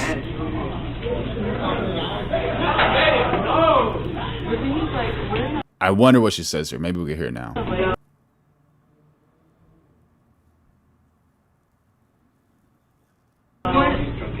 Gas?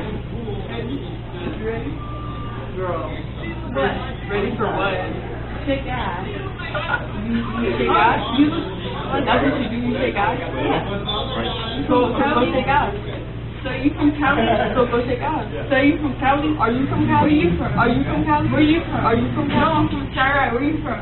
Oh, you're from Chirac. Yeah, stay home. So where you from? Stay home. So where you from? I'm from McDonald's. Yeah, whatever. Since 2023, October 7th. Who is Ice Spice?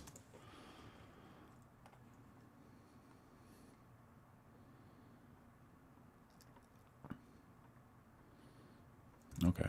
And you'll actually see that the percentile of the population growth has grown. That sounds almost unbelievable to hear given the numbers that are coming out of the conflict. That it's not people dying there, it's actually the population's growing and flourishing. While 1.9 million people are displaced, there's near famine and starvation conditions. Yeah, that's where it feels like we're getting propaganda. That's impossible. That's right, you're getting propaganda. So these are facts I'm giving you, right? It doesn't mean people aren't dying. My camera turned off. My camera didn't even want to see that, allegedly. In fact, now they're creating these humanitarian cities, corridors, which are basically concentration camps. And they want to eventually get everyone from the north of Gaza down south to Rafah into these camps where they can come in but they cannot leave unless they voluntarily emigrate to a different country. And by the way, a refugee camp was just recently bombed as well. Yeah. When you look at that in terms of, okay, what is a concentration camp? Well, when you take a population away from where they live, and you take the population away from where they live in the whole country, and you concentrate the entire population into one area, onto one camp, that is a concentration camp. How much are you risking right now by coming out and one little area, huh? speaking about this? Everything. My reputation, my health, my safety, my future, everything that I worked for 25 years in uniform, to the reputation that I built in terms of being a patriot. Why do you think the world is allowing this to happen? Complacency. I'm not saying Israel hasn't made any mistakes, okay? Because that's the other thing that people don't understand. In More warfare, journalists have died covering Israel, covering this war, than in any modern conflict. Has your feed been flooded by videos? A girl carrying a bucket, bomb, hospital, bomb, aid station, hit by an IDF truck, all those kind of things. Yeah. When we ask people on the Israeli IDF side, they say that's Pollywood, that's fake. Well, they're just wrong. I mean, I'm not going to defend every single video, because then they're going to put up one video that actually was fake. It's Pollywood. It's a funny concept, and it's very creative. But I was there for 2 weeks, and hundreds of other physicians, surgeons, pediatricians, nurses, healthcare workers, aid workers from the West, from America, from the UK, from Australia, from Germany, were there. And to say we are all liars and it's all Pollywood and we are part of that Pollywood is just obscene. All of the IDF soldiers I spoke to brought up the claim of what they called Gaza wood or Pollywood, or in other words, there being a lot of fake, staged, or AI videos used to turn people against Israel. Here are some of those clips.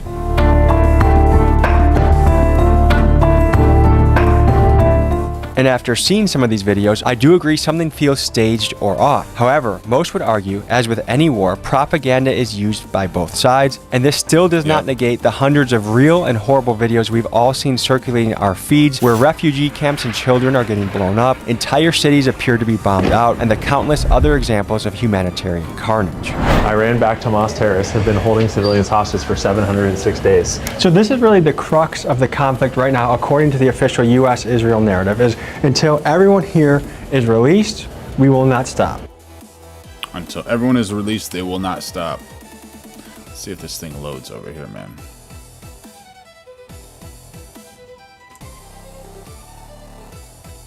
Which I think is fair. If my people are somewhere else and they're being tortured or whatever it is, you want them back. There's no question about it. I mean, these people were innocent. They were at mostly a music festival. The part of this conversation that gets left out so often is that on day one, Hamas offered to free all the hostages. The only request was that Israel does not enter Gaza. These people Tragic matter. story. If you are on the Palestinian side of this conflict and you can't say that these people matter, you have lost your touch, you've lost the narrative as well. I saw reports that there's testimony given by IDF soldiers that they were instructed to stand down between 5 a.m. and 9 a.m. on October 7th. Is there any truth to that? No. There were some troops that were asked to stand down. My unit, for example, was asked to stand down and not to participate in rushing to the scene, and there's tactical reasons for that. The concern was that we would have an attack from the north by Hezbollah and or in Judea, Samaria, and if we sent all the forces and all the units to Gaza to thwart off the attack that was happening there, we wouldn't have any forces or units to send as a response to the north or to the West Bank in uprisings there. And folks, the fact is, conspiracy or not, October 7th attacks left over 1,000 innocent Israelis dead, and that bloodshed continues to fuel Israel's campaign to root Hamas out of Gaza. What's the solution with Palestine? You want to propose a Palestinian state. What does that mean for Palestine, and what does that mean for Israel feeling protected that another October 7th isn't going to happen again? Well, that should be the policy, no October 7th again, and not militarily eliminate Hamas, which is where Netanyahu's policy is. It means Israel is a secured state, Jewish homeland, democratic state for the Israeli people. Palestine, no Hamas, democratic elections, demilitarized, is a Palestinian state with the help of Jordan and Egypt and other Arab countries, Saudi Arabia, to help make sure that it is secure that it isn't overtaken at all by terrorists or Hamas, and that it will not threaten Israel, and it recognizes Israel's right to exist as a Jewish homeland. And people say that's hard. Yes, it's hard, but we have to work towards peace. There's no other alternative. Was there another American political commentator recently speaking on podcasts about the disruption and dissent against Netanyahu before October 7th? Yeah. Who was that? Charlie Kirk. There's many young men in America that are actually questioning and I think have decent reason to ask that Israel is on the suspect list of who killed Charlie Kirk. Which is insane. And where did you get that? The mainstream media that are trying to throw Israel under the bus into another. So I guess with this story, what happened was there's a few liberals that went to Africa just to see like, oh, how is it? How is it over there? I want to see how it is. And then a few times the story is blocked, but this is kind of what's happening right now, what's trending right now, and let's take a look.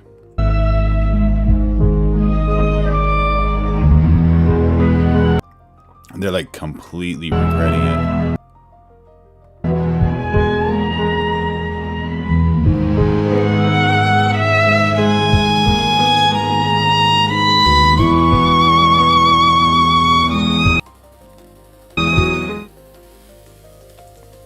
Who knows if it's real or fake? The conspiracy. They also said that Israel's behind 9/11. Of course, Israel also controls the mainstream media, right?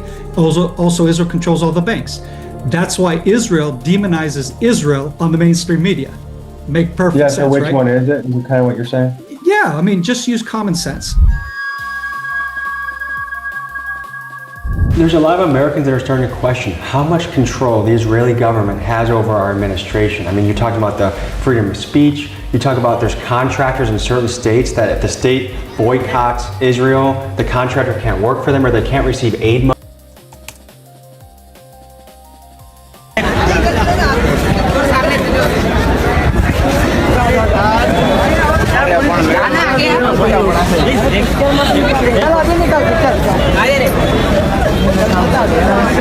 Okay, thank you. You give me 100 rupees. Per photo. 100 rupees per photo. This is something from USA News HQ. It says here's one of a woman trying to walk around in a third world country. This is what liberal politicians want to make America and Europe look like. Money if their house gets hit by a tornado. What is going on?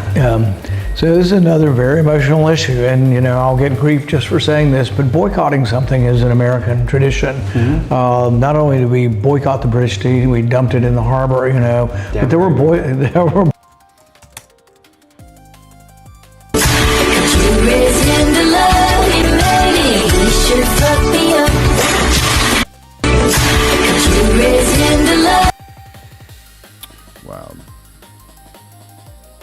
boycotts at the time of everything British. Israel's per capita income rivals Europe, rivals ours.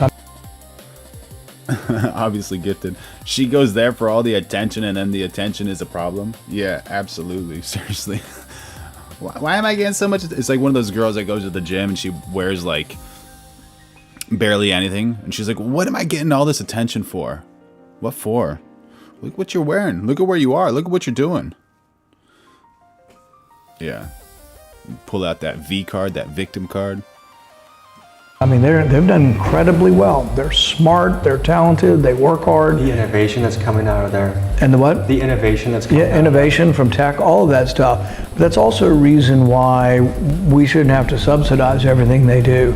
It is really hard to get U.S. politicians to speak about Israel or AIPAC. Many staffers shut us down the moment that we said we wanted to talk about those subjects, even if they previously said their senator was available for an interview. I mean, just watch this exchange on Breaking Points with Michigan Senator Elisa Slotkin. Do you think AIPAC should register as a foreign lobby? I don't know the answer to that. I think that I know plenty of people who think they should. I It's don't. kind of a cop-out answer, don't you? I mean, Yeah. I literally just guess I'd have to look at the definition. I certainly have had my tough moments with that organization, and so you stop accepting their funding. You gotta get your facts straight. Senator Slotkin has taken $656,000 from AIPAC-linked groups, so it's no wonder she dodged these questions, and she's not alone. This is how the vast majority of our politicians are operating right now, and it just makes this whole thing weird, because if this is the right move and Israel is truly our greatest ally, then why are they so afraid to speak on it? It doesn't make any sense. We were just talking to a lot of senators' teams, and they said, yeah, you can talk to the senator, but one thing you cannot ask about is Israel. What's your take on that? That's a little weird. It's like, how can you not talk about a certain thing?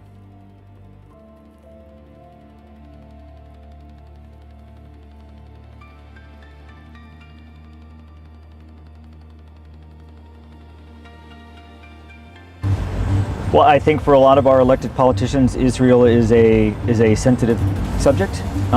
That's concerning, because I think that when you ask somebody, what can I not talk about, the answer is, then you know who controls you. We can't talk about Israel. Why not? We give them our tax dollars. We fight in their wars. Is it money? Is it religion? Is it politics? Is it power? Is it a combination of all of them? So allegedly, this woman didn't want to pay her taxi fee because she saw a Palestinian flag inside the taxi. The police! Somebody call the police then! Did you pay your fare? Did you pay your fare? No, he took a ride around the whole city and is double charged me. Now I'm missing my bus. But you gotta pay your fare. I see you, my boyfriend. You gotta pay your fare. You gotta pay your fare, man. You gotta pay your fare. It's not. Bunch of people around her. You gotta pay your fare. No, it's not the fair. You gotta pay your fare. The whole city without using a GPS. I'm calling the fucking company. That's okay. I got his license. You gotta pay your fare. He told me he went all around. He went all around and he wouldn't use a GPS. And now I missed the bus. Call the police. I missed the fucking bus.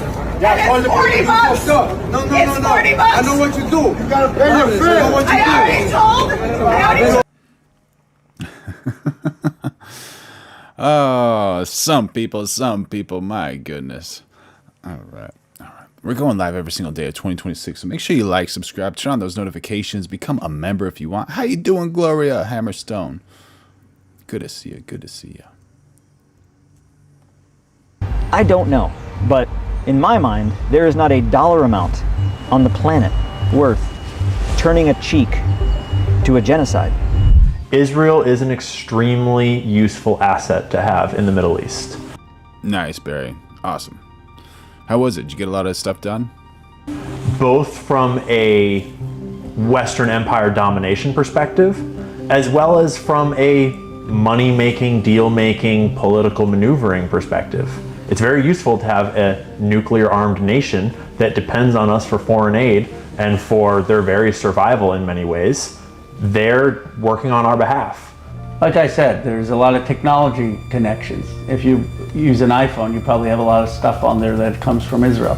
And there is a connection in terms of culture. I mean, the religious foundations. To understand America's support for Israel, you have to look at the country's deep ties with American evangelical Christians. You see. Okay. Where does it go from there? The reasons for.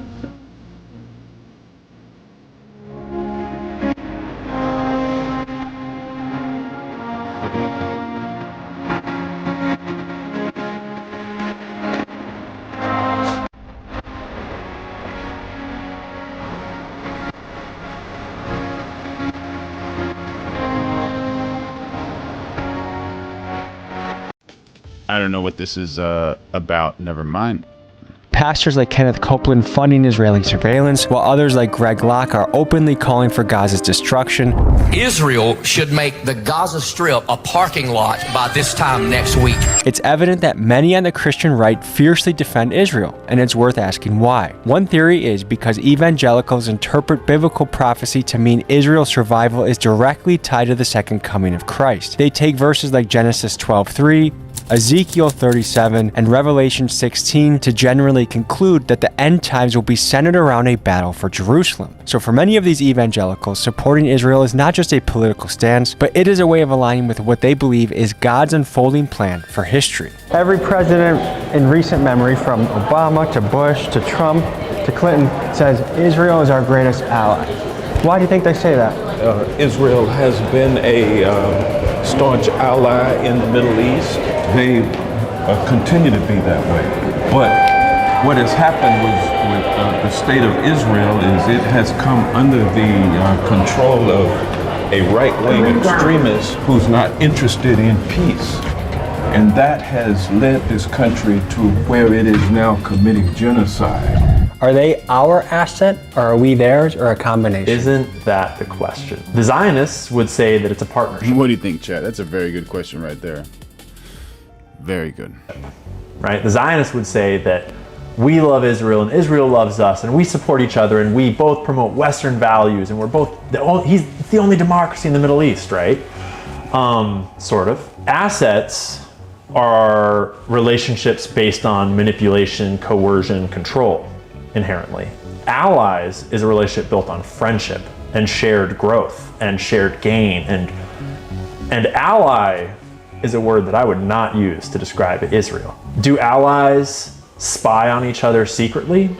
Maybe. Do allies spy on the terrorists that conducted 9/11 and then not tell you what they're seeing?